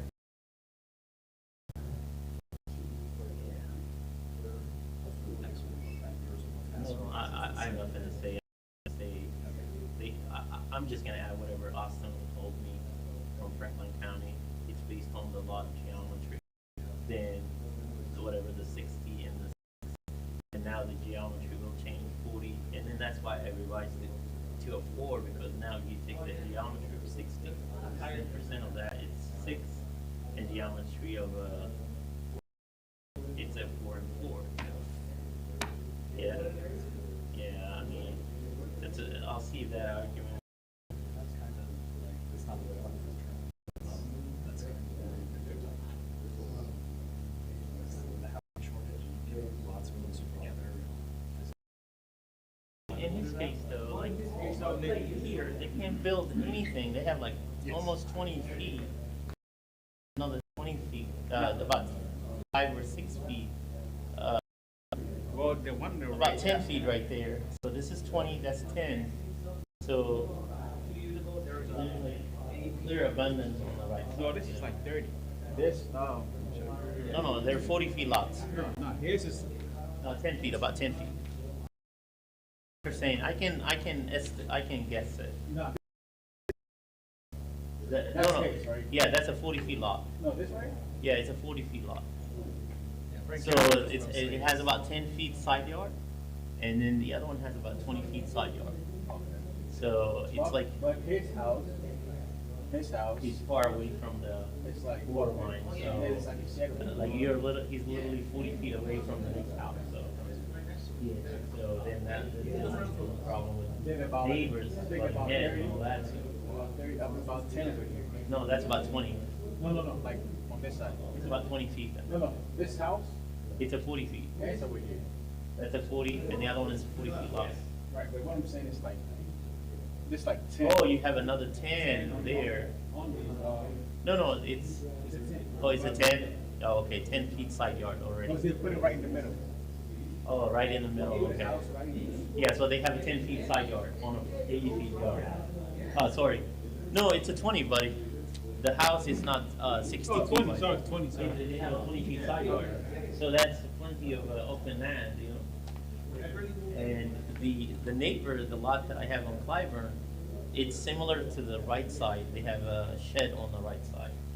But on the left, they have another problem. And then not only that, I told her that I don't know how they were able to. She said she bought it 2012. But I told her I don't know how they were able to build this building because the fireplace extends beyond the 3 feet property setback. That's a problematic. So yeah, it depends on when, They built them depends on when they build the house. and they didn't have that rule in place probably. Yeah, it depends on when they build the house, it depends on who's. Adams. So, Yeah, she's literally right here. The building's right here, and that's the lot. And then you have like I think 1.5 or 2 feet of a fireplace. So you have literally 3 feet clearance. But the good part is her property is all the way to the back, and I'm gonna put it right in the front. So basically, it's gonna look like open lots on the side because I'm only going to 25 feet in. So, I mean, but she's not gonna be happy. She told me she'll do anything, everything she can to prevent me from building it. I'm like, if you can try. so you go through the process, you get all your permits and everything in place, but you're building. Yeah. Yeah. That's the thing, it's a problem. well, you know what? The other thing I would say is, did the police tell you that it's illegal to remove survey stakes? No, I try to explain it to them, Yeah, it's- but they wouldn't listen to me. Well, I've been told, yeah, It's illegal. I don't know if it's a misdemeanor or something, a minor offense, but it's illegal to touch those survey. It doesn't belong to me, or it doesn't belong to anybody. It belongs to the survey company. You can't just remove a property, that to a commercial.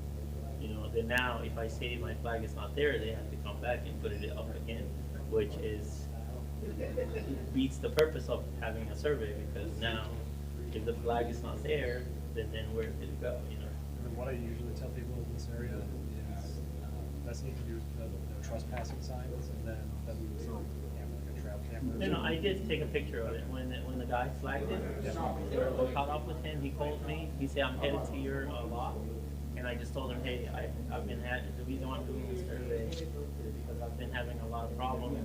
Because she initially, I don't know if I told you, she initially claimed 20 feet of that lot belonged to her.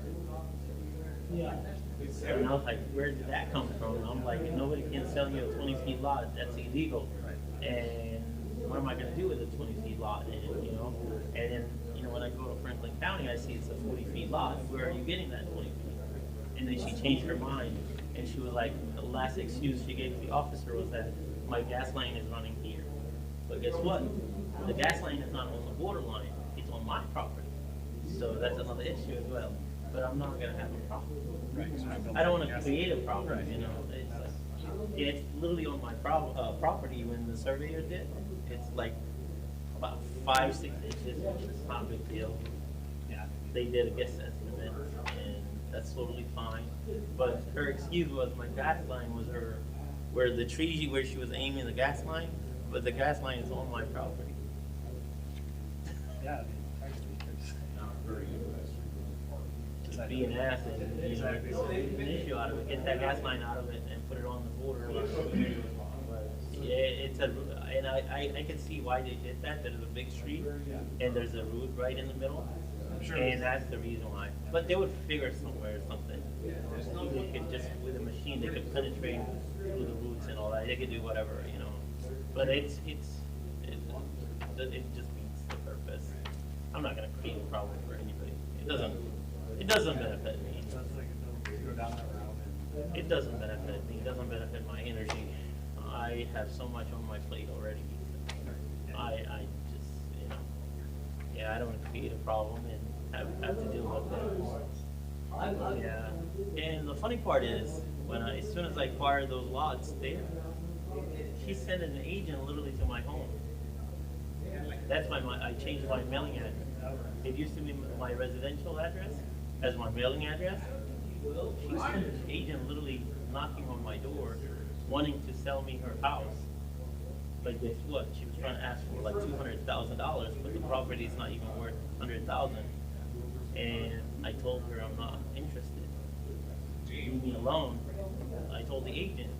But then when I was building Clyburn, it's on Clyburn, she would drive by me and she would say, "I'm selling my property. You wanted to buy, And I told her I'm not interested in paying that X amount of money. And then she was like, "Oh, I have a deal with the bank, and they're trying to offer me this much." I was like, "Go ahead, sell it to them." And she comes back and she says, "Oh, I'm not going to sell anything less than 180. I was like, "Go for it. I'm not interested, And then from there on, then when I was getting ready to cut, same thing happened, And I think she's mentally not stable, I guess. That's the conclusion that I came to. Yeah. There was some time. It's been long. Has it ever taken?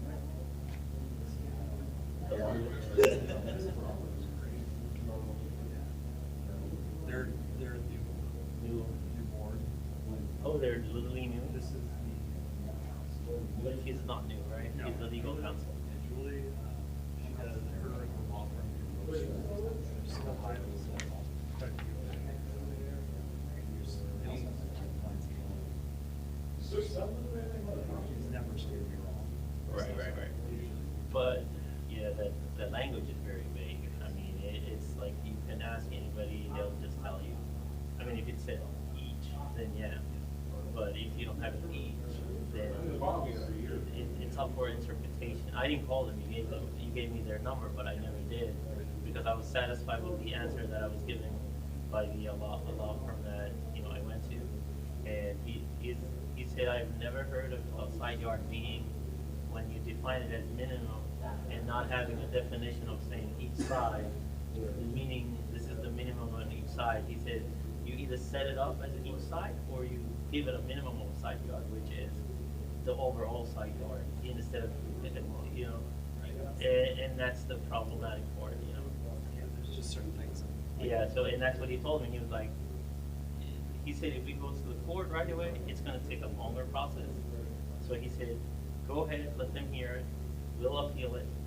And then once we appeal it, if they decline it again, then we'll take it to court. That's the, you know, that's the plan that I have in mind.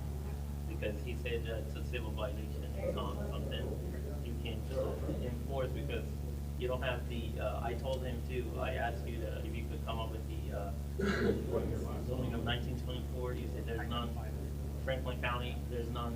So he said you can't, you know, you can't implement something that happened in 1924 right now because it's a non-confirming, you know. He said you can define it however way you want to define it.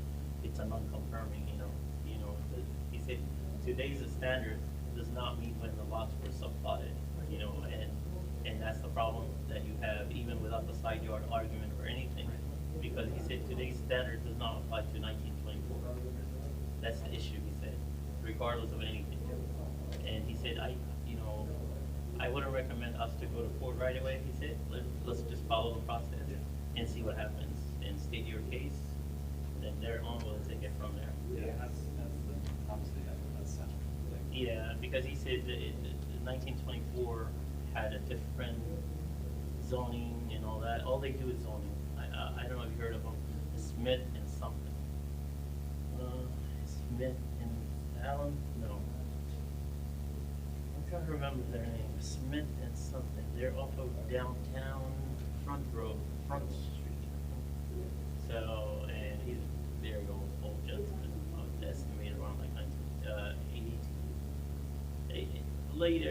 early 80s, you know. And he said, I've never heard any such a thing as, you know, confirming to current lot conditions on a lot that's already subplotted already, and then it said, if you're redeveloping, yes, but if it's already developed and you have not given up your rights, Case number 2. yeah, and yeah, he said this is a, you know what he told me? I swear to God, he said, this is what he said. Oh boy, they don't know what they're talking about. Yeah, and I was like, wow. Yeah, and I was like, wow. Yeah, and yeah. So he was like, yeah, oh boy, they don't know what they're talking about because it, yeah, we'll see. Yeah, but I'm hoping we don't have to go that far, and they'll just make it easy for me, and then yeah, and then if we going forward, you might have to change the terms and all that, you know. Well, we're already changing. From the minimum. Well, the one that they're considering, that they're going to consider Tuesday night, essentially says is that if you own more than one lot, feasibly combine it. You can combine, but if you only have one, You're free to go. Yeah, that makes sense. yeah, that's. Yeah, that makes sense.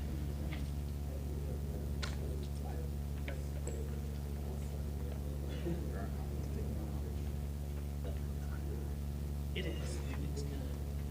He said they're new. But the lady is the legal one on you.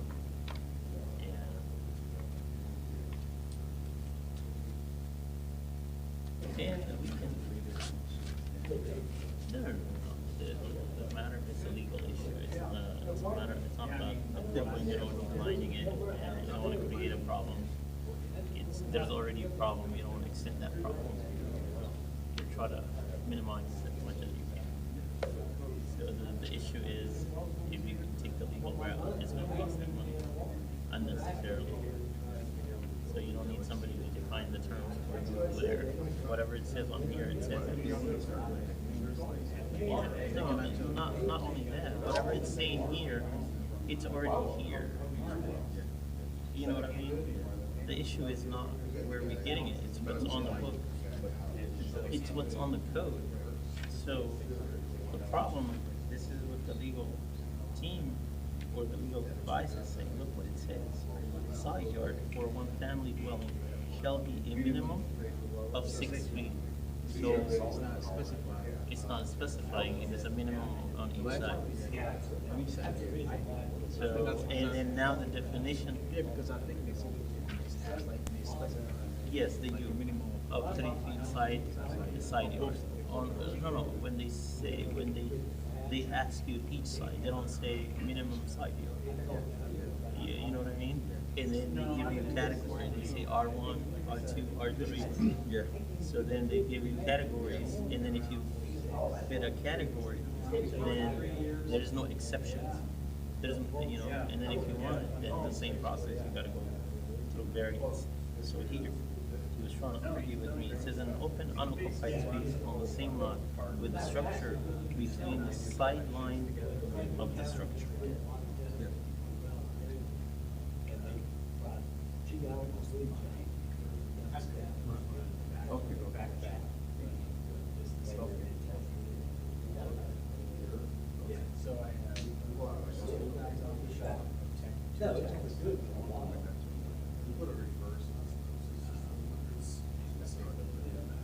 So if you read it over, it says an open unoccupied space on the same lot with the structure between the sideline of the structure. So go whatever it is.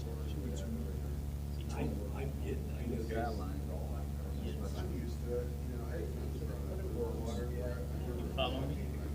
So a side yard is, you have the structure, whatever is on the right and the left, that's considered to be a side yard.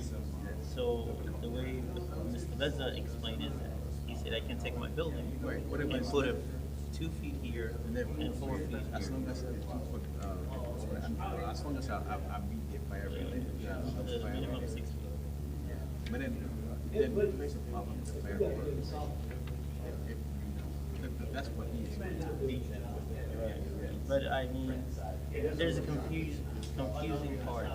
Like I call Franklin County, this is the Franklin County zoning resolution. What the guy told me is that it's based on the lot geometry. When you ask the question, what is the lot geometry? It's the size of the lot. And then the side, then if you take a 6 feet, that's a 60 feet lot minimum. Then 10% of that is 6 feet. And then now if you come to a 40, the geometry side is, you know, so if it's a 4 feet and you have 3.5, you're very close. So mine, I told the business to make it 4. They have it 4 just to be safe. Because when I built the duplexes, we did 8 feet on each side. So, So we were building the area but Clyburn, I can get it even on the single family right now. I have a water. I already inquired about it. They gave me the green light. I already have water there, Clyburn. So based on my understanding and based on asking Ryan, so Franklin County had an agreement with the city of Columbus to supply the area water. So some of the contracts in the area has already expired and Columbus does not want to extend it. They want to take over. So they have taken it over and whoever didn't get a water will not get it. but who has water? So the existing structures already have a water if they tapped it in. That was existing. No, not mine. No. So that's why I was telling you. You remember Ashbury, the other property that I have? Yeah. I did actually find I have an 1.5 inches, but they told me I can't use that. I have to re-tap it from the street and bring it all the way to the street.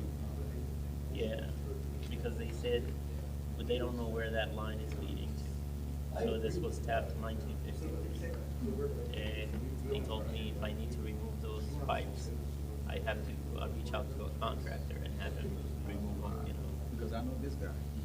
He's using school for water. I think that No, house. what happened? No, I know.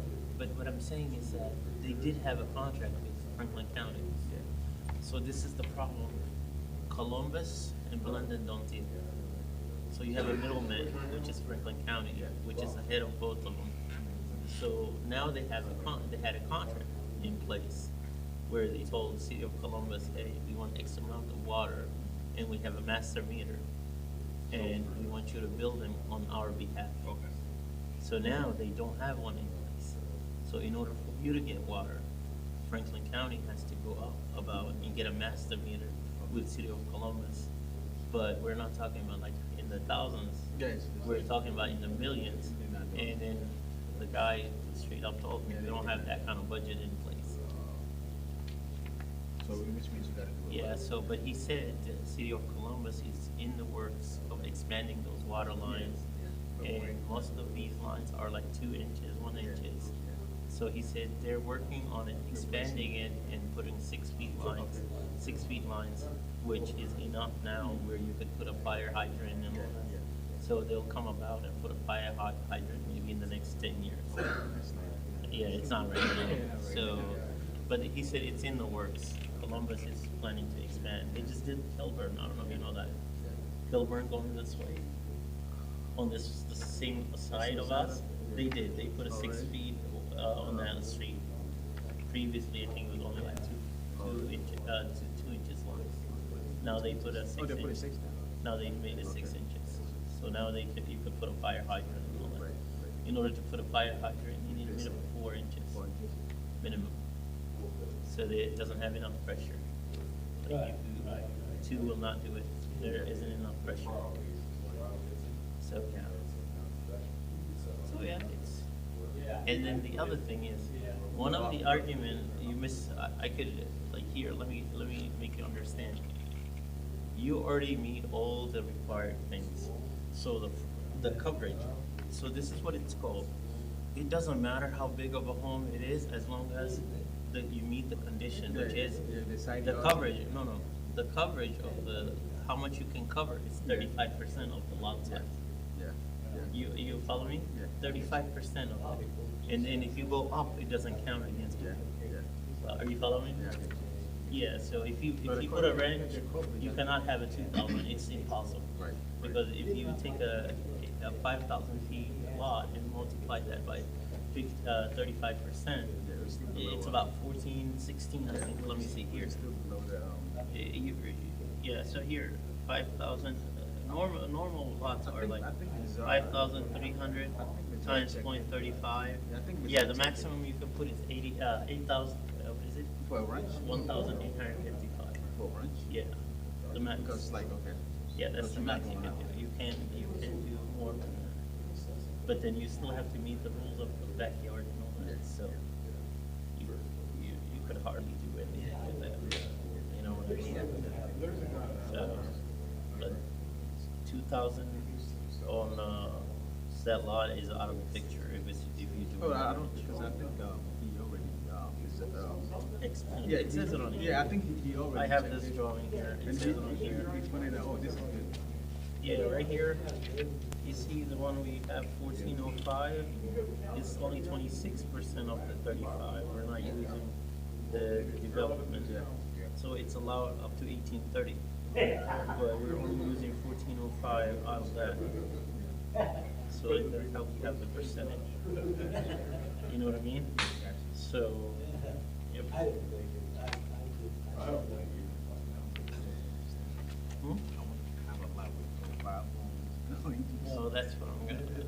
We all do, but you know, you're always gonna have a situation. And it's your right, it's your property. People will come and say their own, you know, shenanigans, whatever they wanna say. But They don't, you know, it's your right, it's your property. Everybody has it. Yeah, everybody has opinions. It's more than welcome. Yeah. And it's, you know, yeah, everybody has opinions, let them have their opinion. It doesn't really matter. Because at the end of the day, it's your property, it's your rights, you know. Yeah.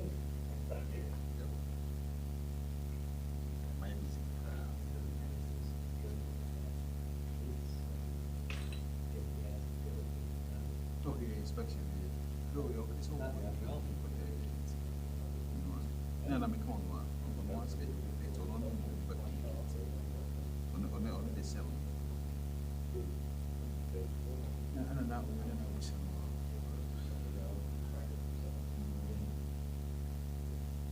Yeah, maybe.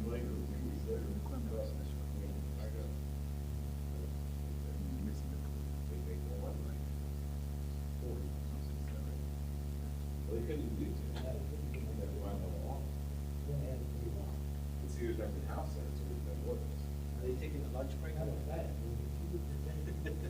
I can't, so I have no idea what goes on in there. Oh, you don't? No, I'm not allowed, I'm allowed to be in there. That's, I'm thinking about purchasing lots of, like a huge. Really? I wanna build like a community. That's good. Like a town. That's gonna be tough ones. Oh, yeah? But- Galloway? It's gonna be tough. Delaware is one of the strict rules. you know, the neighborhoods don't think it's property. Based on what I was told, Delaware is one of those Oh, no. things. No, they are very strict, but then They're very strict, that's what I'm saying. Yeah, but, oh, yeah, So are you gonna make it into like a condo type or yeah, something? yeah, like a town, yeah, more like a town. HOA and all that? Yeah. Yeah, that's gonna be hard. No, But yeah. Well, have you started the process? no, I haven't, I'm just looking for a lot. Oh, you're looking for a lot. Oh, okay. But, yeah, I'm looking for a lot, so.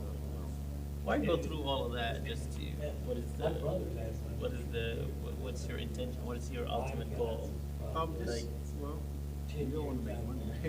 yeah, but I mean, it's like, it's very, when I say, it's like, it's something you have to do in phases, and it's gonna cost a lot of money before you even see any end result.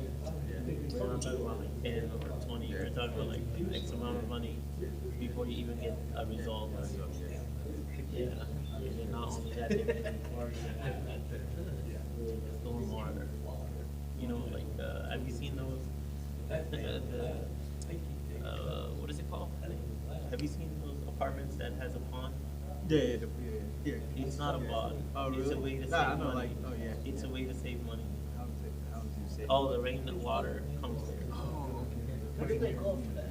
So it's not going back. So if you dump it to the city, they're gonna ask you to put a, what is it called, some sort of extension of it. So you just create like a little pond.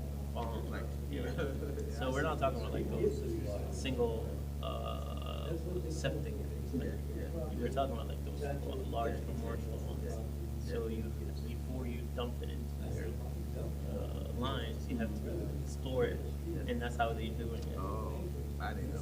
I thought it was just like that. That's a way of saving a cost. I thought it was just like. Otherwise, it's gonna be very expensive price. So But I mean, I just want to start small. yeah, for me, I wouldn't say like going big is just too. I mean, it's a good idea, but I wasn't used to to me, it's too much headache. I actually have, Because of the. I have actually acquired lots now. Oh, yeah. And So, by the time I'm done acquiring a lots, I would probably have between 60 to 50 to 60. Yeah, just. just in the same area of London. Oh, really? All those empty lots. So you just go to the. Yeah, all those empty lots are mine. Yeah. On Oh, really? Clarendon right there. Yeah. I'll show you. This is my lot right here. I own this one right here. This is right here. Okay, so I'm actually gonna do a whole development. But What's happening? 12, 13, 14, Clarendon, and this one. Clarendon. Yeah, and then those two right there. So, okay, so this one, this one, no. Yeah, that one. No, I think that, no, this two right here. 11 and 12. This one and that one is owned by the same. I saw a sale sign. Yeah, no, I'm not talking about these. These two right here. I'm right here, I'm sandwiched in the middle. Yeah, and then this two right here, and then another 4 right here. I think it's 26, 27, 28, 29. Yeah, next to him then. Go ahead. So what you just gonna, like, what do you wanna do? Well, I'm gonna meet the standards, I'm gonna merge them together. Yeah. And make a 60 feet, single lots. Okay. And then have a side yard of 10 feet. Much easier, less headache. And he would approve it right away, I don't have to come to it here. So you better sell, right? Huh? So you gonna I'm sell just or- gonna build it. Sell, okay. Yeah, I'm not gonna even make a deal with anybody, I'll just build them, make them look nice. Because one of my buddy actually built it. He's an Indian guy, he just flipped the house. Took him 6 months to build it. He sold it, he's hit all in was 300. He sold it 430. Where? Around the area, Kilburn. It's a strip. Yeah, he said he flipped it for 430. It was only 1944 square footage, 48 actually. And he, after closing costs and everything, he walked away with 120. It's like, That's good money. That's good money for one house? Yeah. So, That's good money. so he's right on the other side, Kilburn. Yeah. Yeah, but with this project, I mean, it's not like, Is your lot still now and yeah, it's like now, so how, also, So on the other street down, Chester, I have 19 lots there. Wow. Yeah. They're coming up. Inshallah. I see it's gonna buy way a little bit more, inshallah.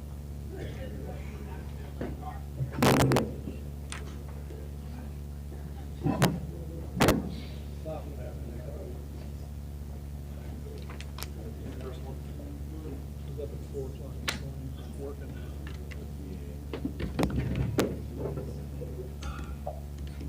I said, you can work as many hours as you want, 4.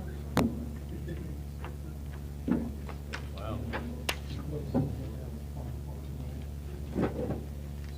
Up at 4.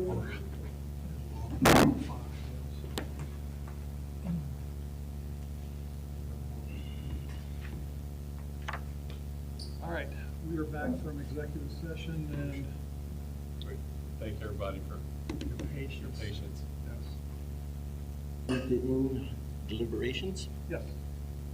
anybody second that? I second. Fort Matthews? Yes. Matt Lawfer? Yes. Mark Hayden? Yes. Steve Hall? Yes. We discussed admitting the two exhibits into evidence, into the record. So let the record reflect that the article and letter submitted by Mr. Baker are being added to the record.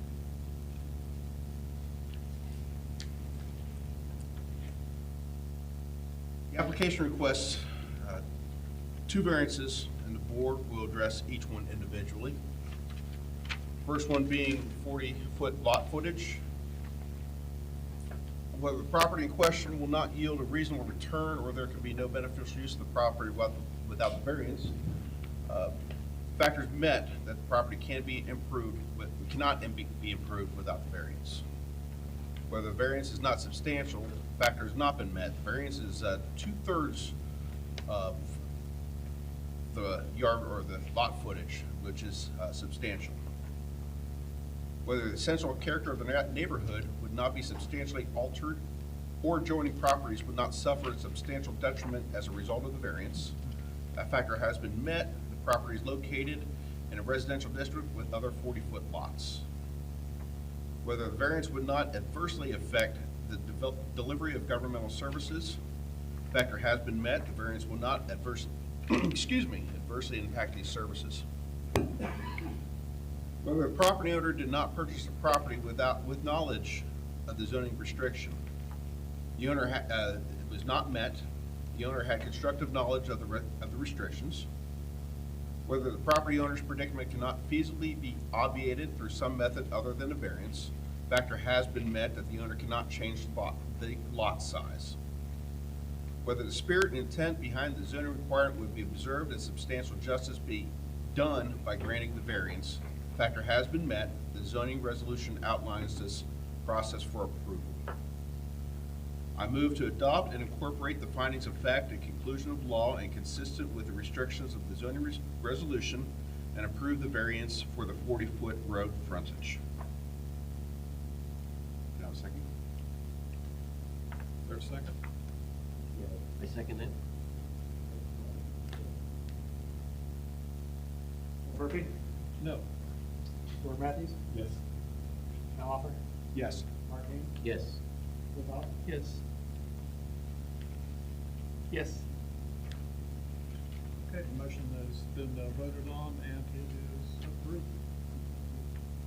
For the second variance of the side yard, whether the property in question will not yield a reasonable return or there can be no beneficial use of the property without the variance factor has not been met, the owner can still build on the property while meeting the 6-foot side yard setback on each side of the structure. Whether the variance is not substantial, factor has not been met, the variance requests a 50% variance, which is substantial. Whether the essential character of the neighborhood would not be substantially altered or adjoining properties would not suffer substantial detriment as a result of the variance, factor has not been met. Approving the variance will bring the proposed structure substantially closer to their neighbors' properties and will detrimentally impact these properties based on proximity. Whether the variance would not adversely affect the delivery of governmental services, the factor has been met, the variance will not impact these services. Whether the property owner did not purchase the property with knowledge of the zoning restriction, the factor has not been met, the property owner had constructive knowledge. Whether the property owner's predicament cannot feasibly be obviated through some method other than a variance, the factor has not been met. The property owner can't change their architectural plans or attempt to purchase property from a neighbor. Whether the spirit and intent behind the zoning requirement would be observed and substantial justice done by granting the variance, the factor has not been met. The zoning resolution sets the side yard setback at 6 feet per side and to ensure sufficient distance between structures and lot lines. I move to adopt the findings of fact and conclusions of law and consistent with the restrictions of the zoning resolution and deny the side yard variance. Okay. Is there a motion? Second? Yeah, second. Murphy? Yes. Gordon Matthews? Yes. Al Offer? Yes. Mark Ham? Yes. Cliff House? Yes.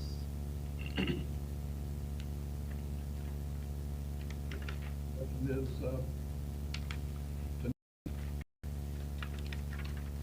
The motion was approved, the motion variance. is- the variance is approved. Yeah. Sorry.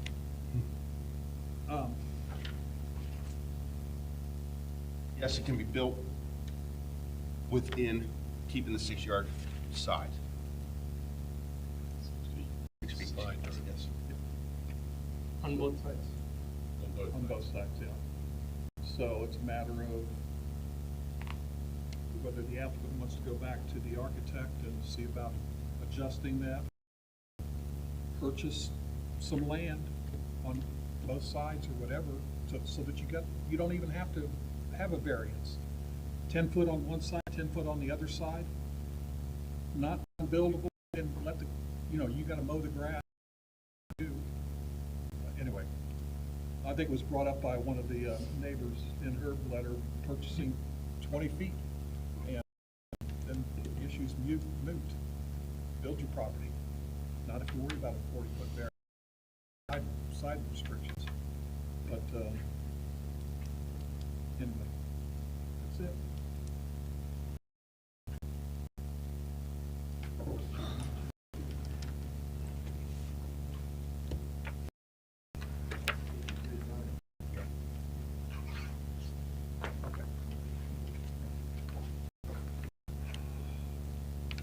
So the next variance here is 24008, lot 52, Five Ward Road, Columbus, Ohio, 43231. Request for variance. Ask for variance from section 110.41, or 1, section 3.12.43, article 3, standard district regulations to allow construction on a legal non-conforming lot 40 feet wide, minimum 60 feet, for a new single-family home with side yard setbacks of 4 feet, the minimum of 6 feet. The application is located on the north side of Fiber Road. The lot 52, is part of the Cleveland subdivision, which was recorded in 1924 by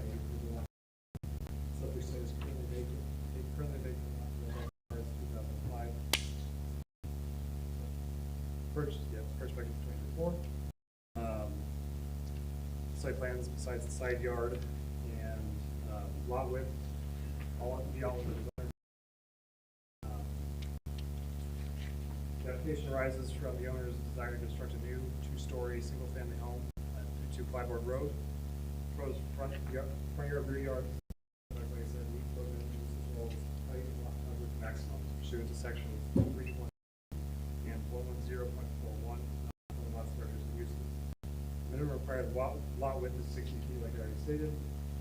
And for a non-conforming lot, section 110.41, minimum side yard requirements are 6 feet opposed to the applicant 4 feet.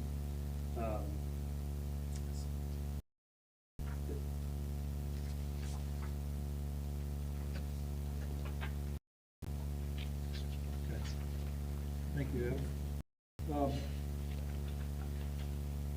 I don't know if you can.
Okay, anybody want to address that, this application, this variance? Okay. Thank you. Just a reminder, even though you've already told us for the last application, for the purpose of the record for your application, can you please state your name, address, and confirm you've been sworn in? My name is Hussein Jacob Carr, and my address is 0 Clybourne Road, and then, well, Thank you.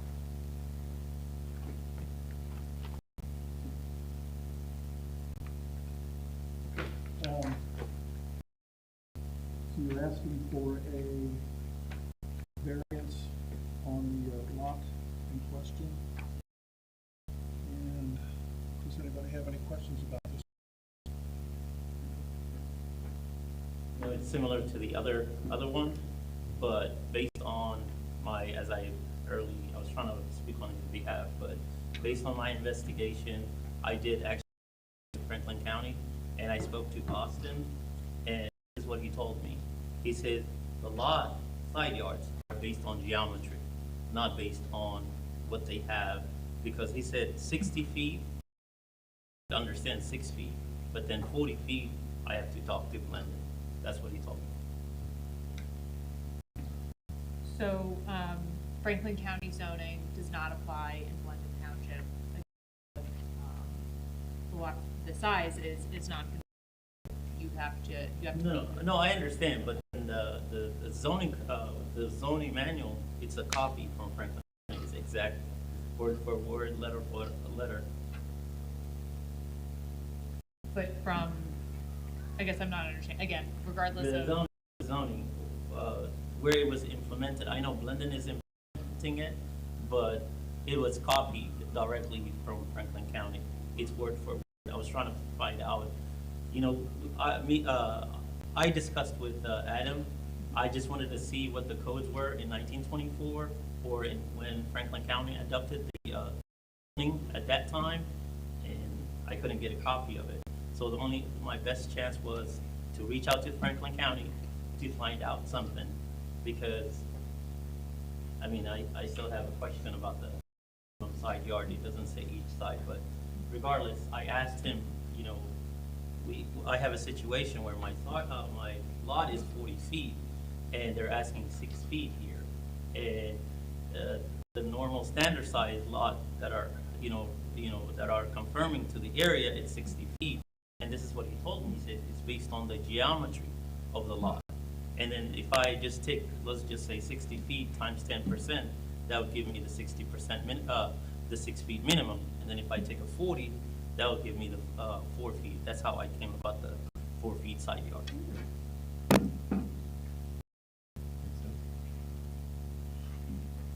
And that's all I have to add. And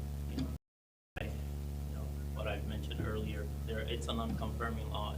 I would love to see what they had on when they plotted those lots in 1924, or what they had in, when they adopted the Franklin County. I know Blendon Township have their own zoning, but it used to be under Franklin County before, prior, them taking it over. Excuse me.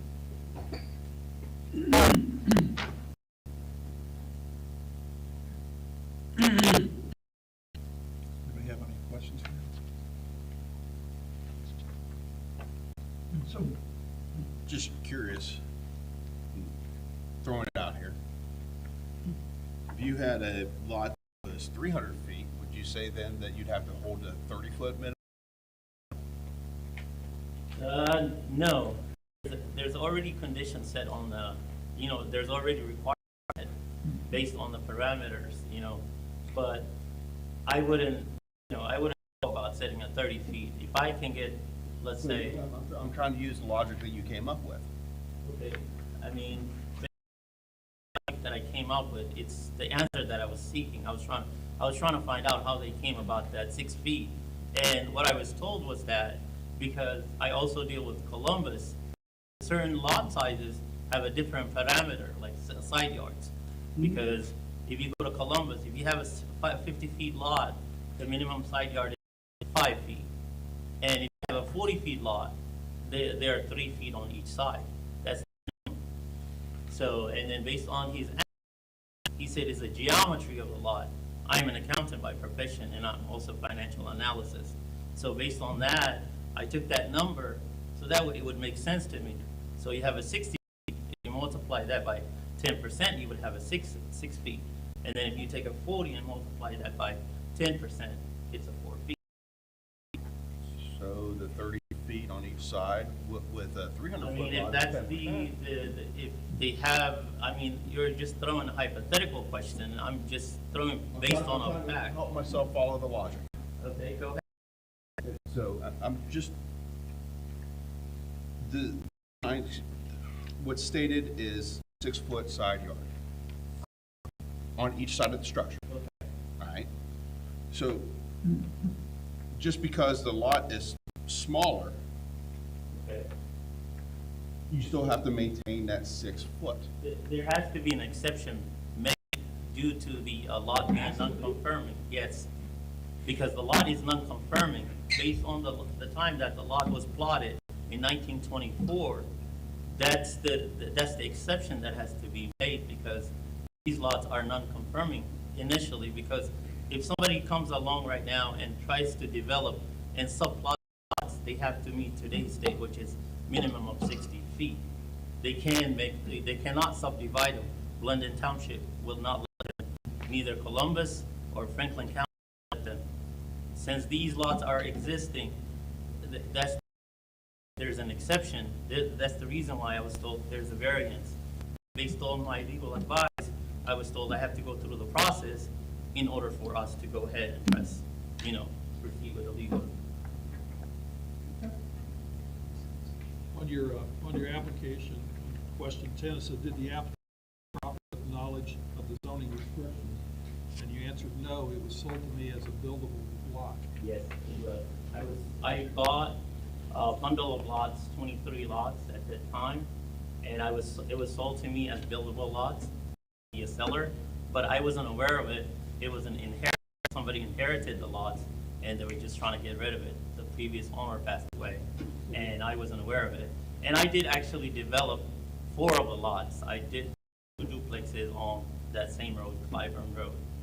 So, and I do actually, just to be clear, I do own close to, right now at the moment, around like 36 lots around the area. So I'm familiar but based on when I was buying it, I wasn't aware of it, that there was certain conditions, certain, certain restriction, and that's the reason why I was doing research. And then going forward, as I explained to Adam a little earlier, I do own, but I don't want to come back to the board and put something in front of you. I'm willing to go through the process to merge those lots and make them 60 feet where they comply, but in this case, I don't have any other options. That's the only lot I own there, and there's nothing I can really do. So the answer you got from them was a kind of a blanket statement that it was buildable, but Yes. specifically not. Not as specific to one area. I mean, there's other issues that I have. I'm gonna bring it up. I'm not gonna be here, but I'll be here on my the next hearing. I have another case. What are you gonna use for water supply? I do actually, City of Columbus, it's gonna provide the water, and then it drops to City of Columbus, but the contract goes to Franklin County Sanitary, Engineering Sanitary Department.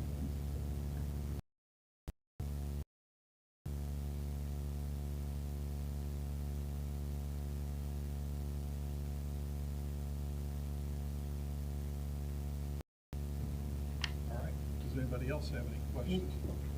For your understanding, right, the 40 foot on the 40-foot lot is one variance, right? The other variance, which we the previous application which we rejected was the side yard variance. That is a bigger problem, right? 40 foot, if you see the previous variance, we did approve. No, I'm aware of that, but based on my investigation, based on what I try to figure out before I even come to the board and have a resolution, or what I could, if I could resolve it.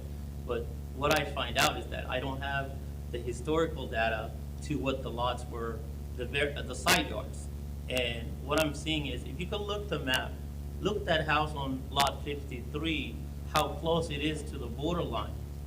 Very, very close. So it seems like they never had anything set on stone. And most of the houses, if you look at the map, you could see it's like literally 3 feet on the side yards. And by me developing this, it's not going to alter the way the neighborhood looks. Every single, majority of the houses that are there, they're all 3 feet side yards. So it's not going to alter anything, besides lots and diminishing the value of the neighborhood.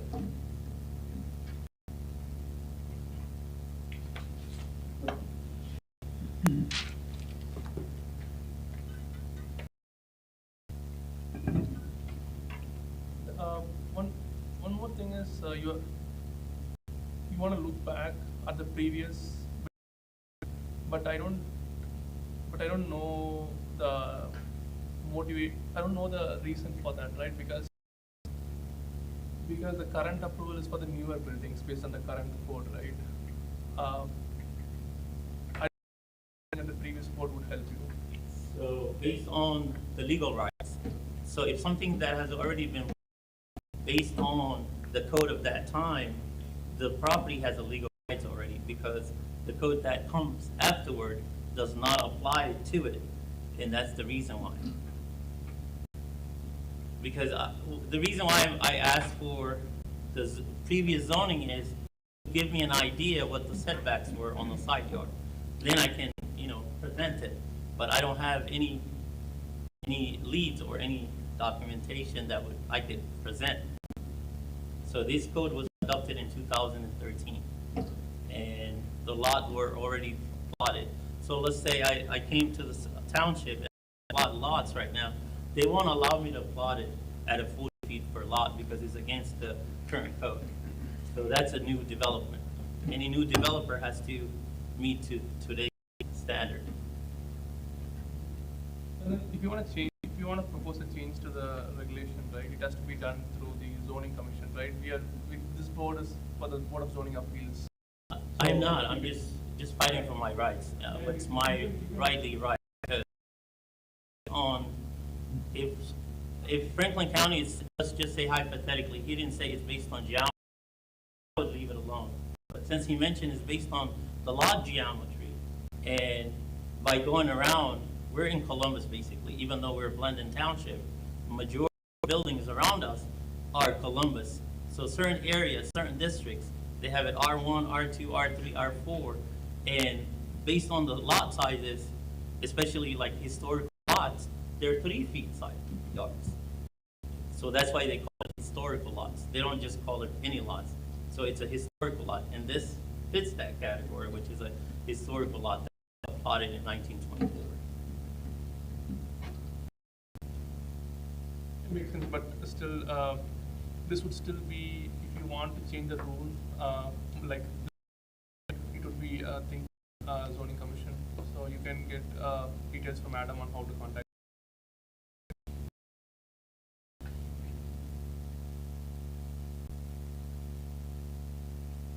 Any other questions? Has there been any other structures, dwellings on this lot?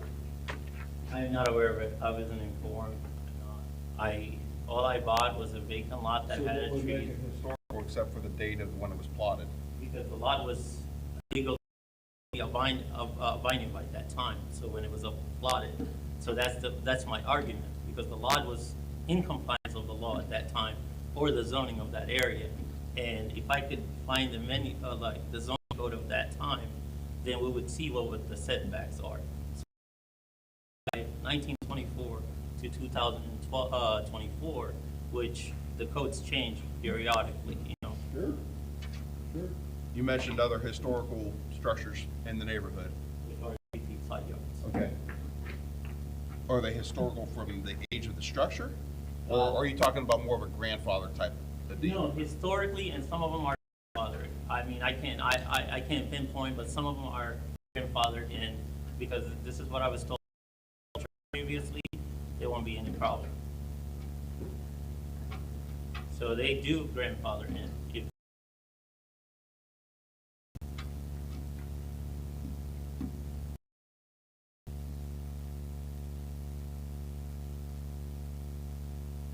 And I don't want to say that kind of seems like a double standard, but it is what it is, you know.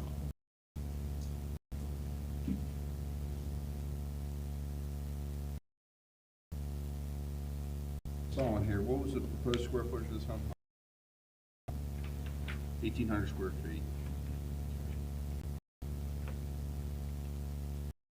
The lots, there's a requirement. The coverage lot, the lot covered up to 35% of the lot size.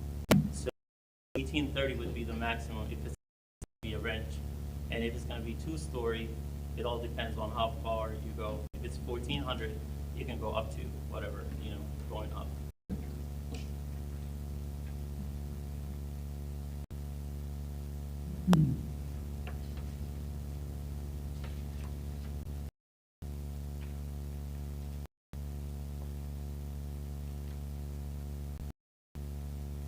So you do have some other property there on Clybourne? Yes, I do.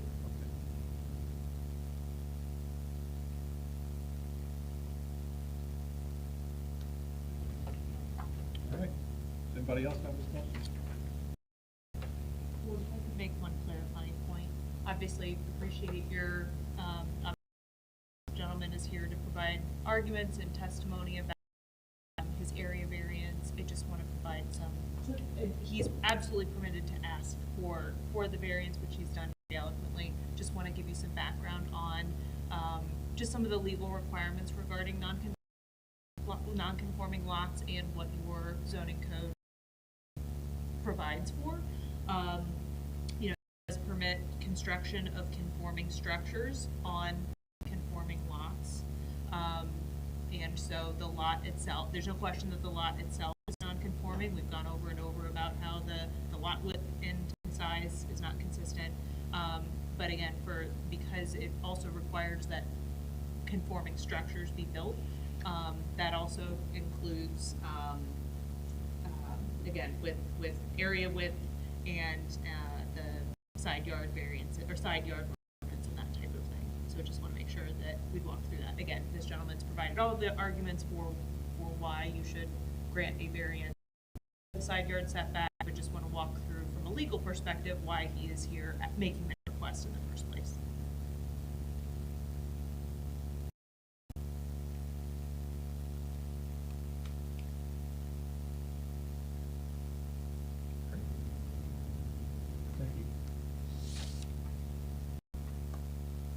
ahead and speak.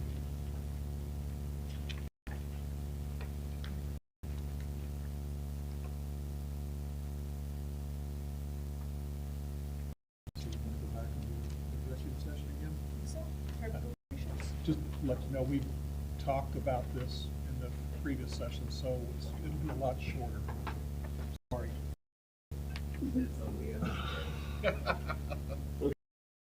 Deliberations. I second.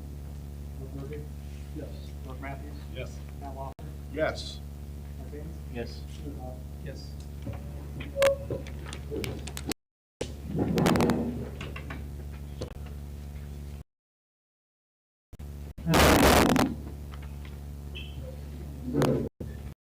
Stay here. No.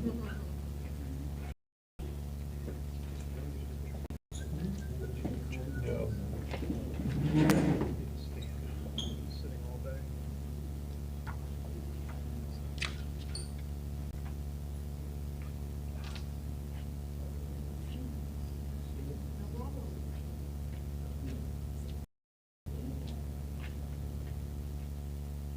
Prepare.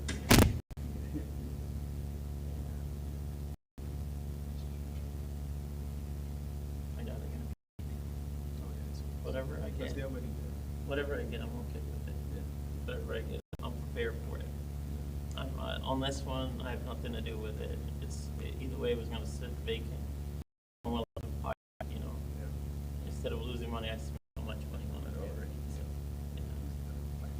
Yeah. I'm willing. So, just to look at.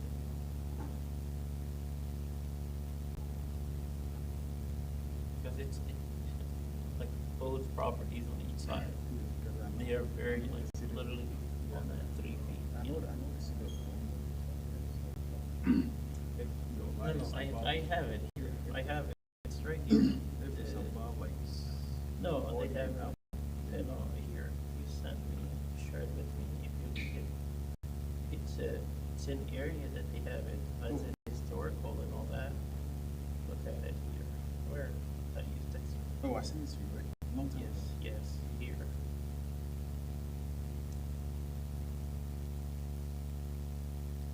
What happened to the number? It's the same. Yeah, because it's coming through like an email. Like, when you text me. Oh, no. Okay. So you might have my Moroccan number. Yeah. So we might be back and forth Moroccan. Okay, then let's see. Let me see if I can update that. You have my Moroccan number. Let me see if I can do this. Yeah, because I remember.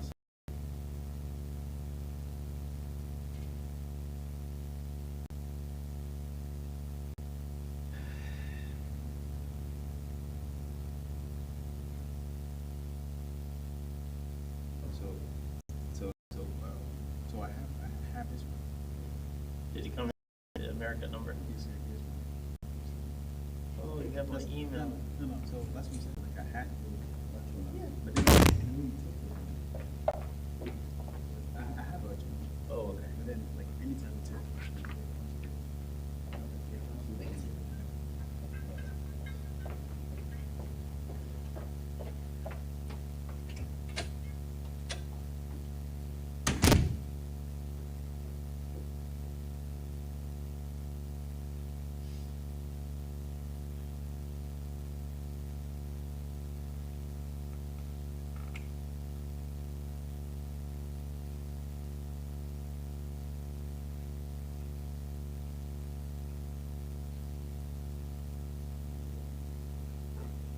Be there faster.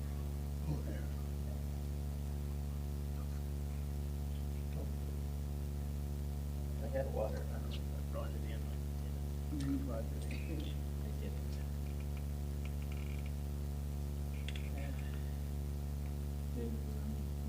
I don't think it's gonna be.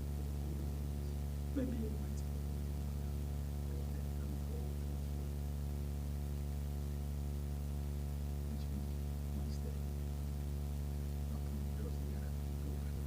No, you gotta go back and edit it before.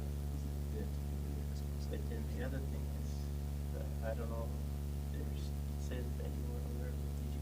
No, I wasn't. No, maybe. No, I wasn't aware. Did you answer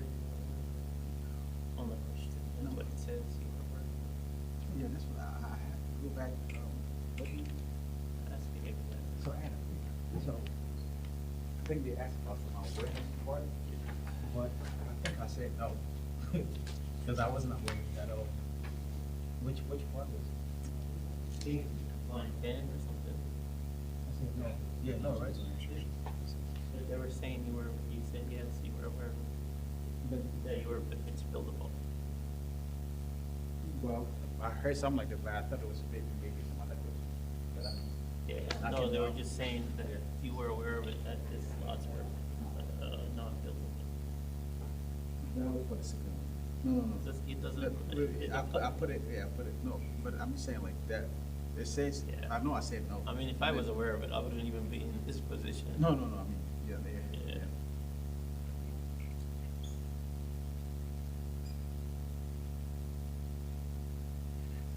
Yeah, so that's what I'm talking about. You see Ashbury, and he just gave me a bad news too. There's no road on Ashbury. There's no road. Yeah. There's no existing road. You see how? But then how do you- Look at this. You see how the other streets, they're 60 feet thick? Where's The other one is only 30 feet thick. Oh, yeah. You see? So, I mean, the first owner has not claimed that the right of way to the street because it's still a road that is still paved. So that he has to legally claim it, right?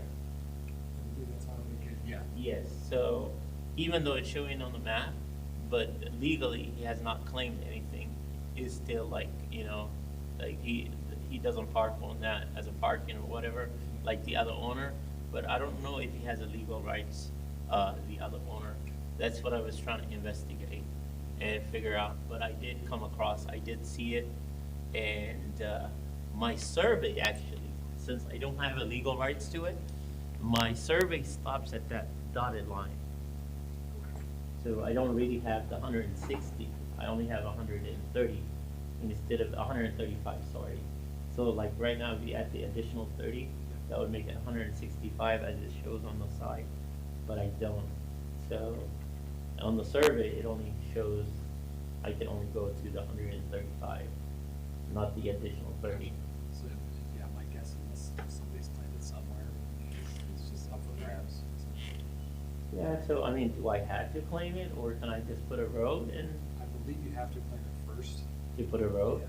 But how do I go about? That's my question I asked you last time. That is a question I don't have an answer to. I'm not sure who you reach out to. I think the best person to reach out to would be county engineers. What is it? Franklin County engineers, I think. And then ask them. Right, so I think, so, yeah. Ryan Stowe is actually sanitary guy, Sanitary, no, it's real estate. I'm trying to think who- yeah, Franklin County engineers should be able to tell you. somebody in engineering. Yeah, who owns that road or. Yeah, so out of those lots, right there, I am acquiring another 15, but it's actually, in actuality, 16. Yeah. So I would need to acquire another 6 more on that end, and there's 2 more vacant here. But I've already had like heated argument with that owner Gotcha. because he threatened me that I can't be on that side of Ashbury because he said that was his property. But if he has not claimed it legally, he cannot legally say it's his property. Yeah, that's the. As So, far but as- he did actually close the hole, you can't go through it. Okay. So he closed it out, but if he did not claim it legally, then he cannot claim it. Well, that's just, yeah, that's up for grabs. if it's- Yeah, then I can grab it and claim it, right? Yeah. So how do I go about it? Part of that parcel, that's what I'm gonna say, how do I define it? Yeah, that's just it. I don't know if it would be, it would just be added on to your parcel. I'm not, like I said, I'm not sure how that works, because I've never seen the situation before. I have never heard of it, I've never seen it. And, if I claim that, I know he's gonna be pissed. He was really pissed. Yeah. For me to just be there, like, I didn't even go to the property, I was just like on the side of Sharon Avenue, Sharon Road actually, and he came out and he was like, I don't wanna see you in my property. And I'm like on the right of way, where that's the township property, on a Sharon Avenue, and I was like, well, I'm not on your property. And he was like, I'll call the police, and I was like, go ahead, call the police. And, he started threatening me with a firearm. But then I told him I don't have my firearm, but next time I'll. Yeah, and then, you know, I dig it up, I look the parcels, he doesn't even own the property, his mother-in-law owns the property. I don't wanna say what a loser, but, yeah, his mother-in-law owns it. So they actually own those two lots next to it on, Ashbury, lots 2760 and 2759. But everything after that is all mine, except that Joe, that guy on that corner. And then as you can see, historically, this is my argument, every single one of them. You see how close they are on the border? All of them, not a single one of them. And I don't know if there was a property, I'm assuming there was, the way things were built on here. Even the next door neighbor, she's built on that 40-foot lot, and it's literally on the borderlines. There's a lot of houses on that built Over it, right, and they didn't even merge the lots together, so. And then this is what I was sharing with you last time, it might be a problem now, but there's an Ada Avenue. You remember that we were discussing having to build over a little bit on the other lot? And that's the case that, you know, like the Clarendon one, whatever they were presenting, if that owner would sell part of their lot 20 feet, then now they're not compliant. So they don't have a side yard. That's the thing, yeah. You know what I mean? They couldn't sell the. Yeah, they can't sell 20 feet the way they were recommending it, because now they're not compliant because they have a 20 feet side yard. So it's, unless that guy was generous and he gave, you know, he got rid of the shed but he said his wife will kill him, so that's not gonna happen. Yeah. So yeah, you know, I can see lot 60 and 69, you can see they're literally on the borderline. It's two different properties. And then you come again, the lots 56 and 55 just crosses over to the other lot. And if they remove those sheds, they can try to sell lot 53. And I did see that. That's what I was telling you on Ada Avenue. Yeah. There's a property that did have that, and they did sell that lot. So they're basically on, when I told the architect, he said, you're crazy because now they can claim part of your property as theirs. And they did sell them. They sell it to VNet. Oh, did they? Okay. Yes. So they sold it to VNet. So, and the property, you can see it's literally on that border. And if they didn't rezone it or re-survey it, then part of their property, I'm assuming, is on that VNet property. So it's a nasty. You see, that's one of the things. And he was like, I would recommend to merge them if you're gonna put a single family.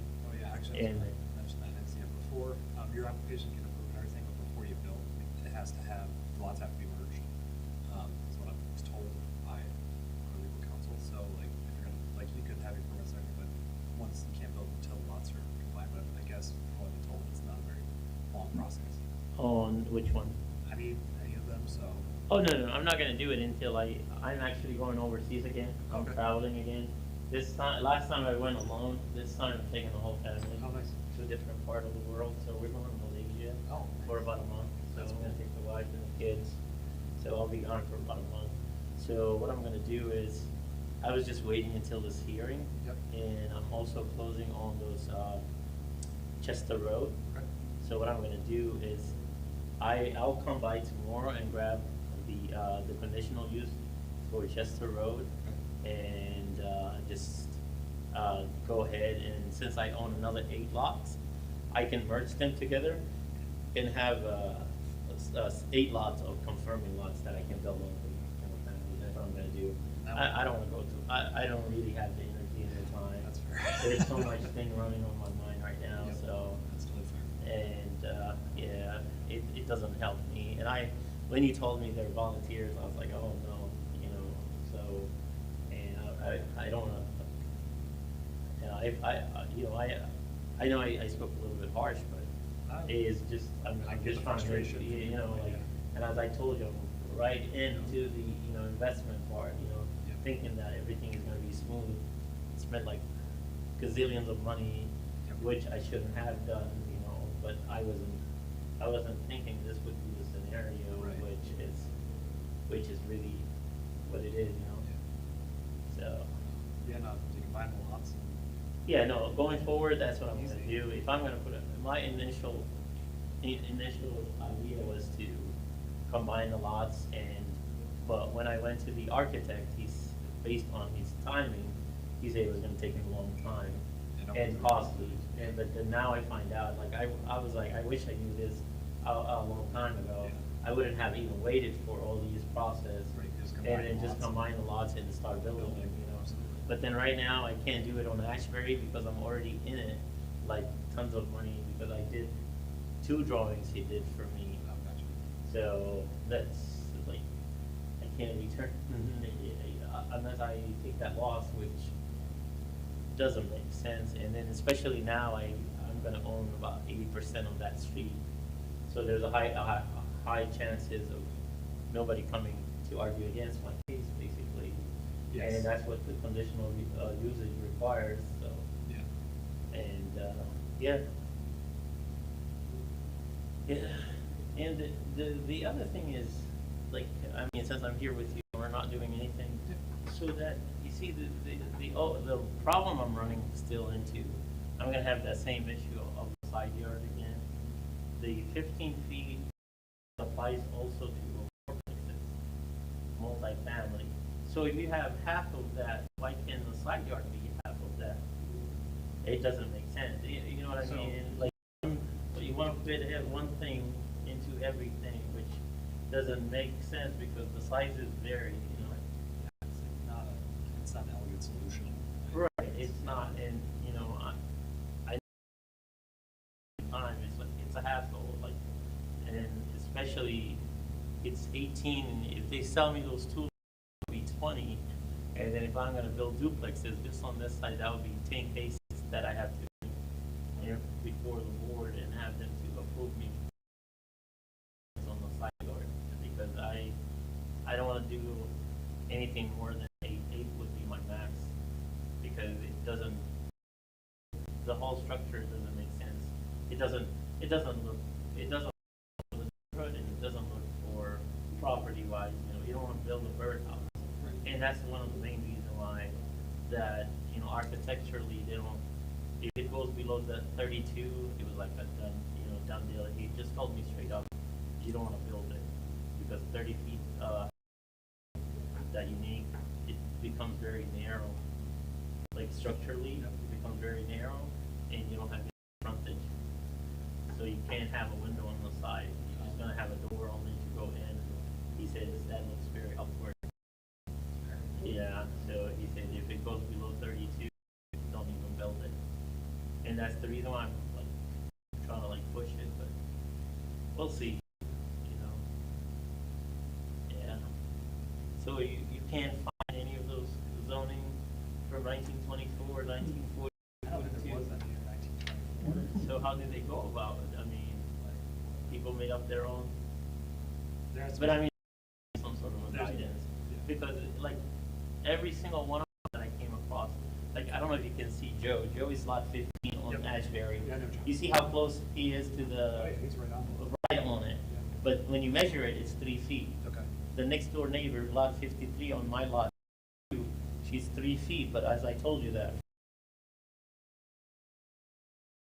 fireplace is a very small one, but it's literally on that borderline. So, you know, That's the thing. yeah, it's. I would be, whoever platted these back in 1924, what they were thinking. Like, They were legal at that time. oh, they were, absolutely. Yeah, so But yeah. maybe that's it. And people weren't as joint as we are right, Right. now. It was, So, well, back in 1924, this was all just. yeah, people were tiny too. They were like, there's no hormone in the body and all that. Right. It didn't have that many, except Abraham Lincoln. So. Yeah, yeah. Yeah, so, and that could be the reason why. And majority of the homes, they weren't that big. They were like 12, 13, 14. Usually, rarely, it's something above 1,500. Yeah. So they were decent in sizes, so, yeah.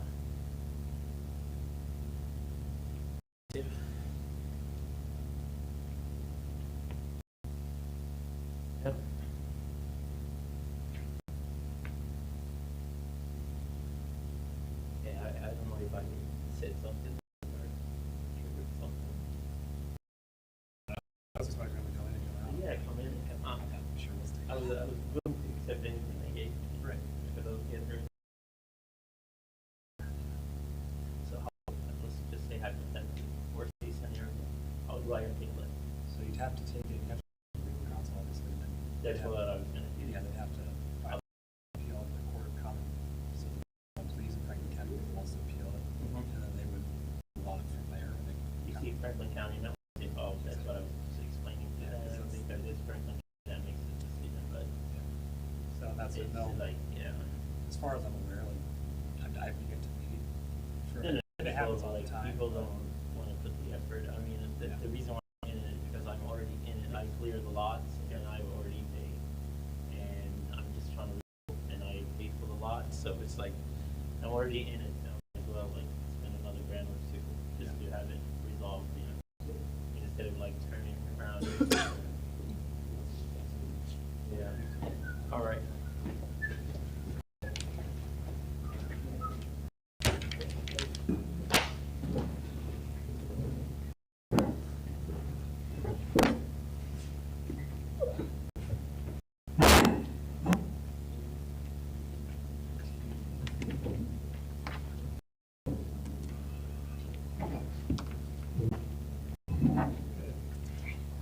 Make a motion to suspend from executive session. I Private deliberation. I second that. Ralph Murphy, Yes. Mark Matthews, Yes. Yes. Mark Hayes, Yes. Yes. All right. This application requests 2 variances, and the board will address each one individually. The property in question will not yield a reasonable return. No beneficial use of the property. This factor has been met. This specific property cannot be improved without the variance. Whether the variance is not substantial, factor has not been met. The variance is 2/3, which is substantial. Whether the essential character of the neighborhood would not be substantially altered or adjoining properties would not suffer substantial detriment as a result of the variance. The factor has been met. This property is located in a with other 40-foot lots.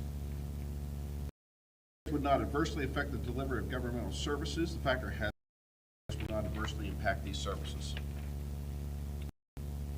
Whether the property owner did not purchase property with knowledge of the zoning restriction, factor has not been met. The owner had constructive knowledge of the restrictions. Whether the property owner's predicament cannot feasibly be obviated through some method of variance, factor has been met. The owner cannot change lot size. Whether the spirit and intent behind the zoning requirement may be observed and substantial justice done variance, this factor has been met. The zoning resolution defines this process for approval. I move to adopt and incorporate the findings of fact and conclusion of law and consistent with the restrictions of the zoning resolution and approve the variance for the frontage.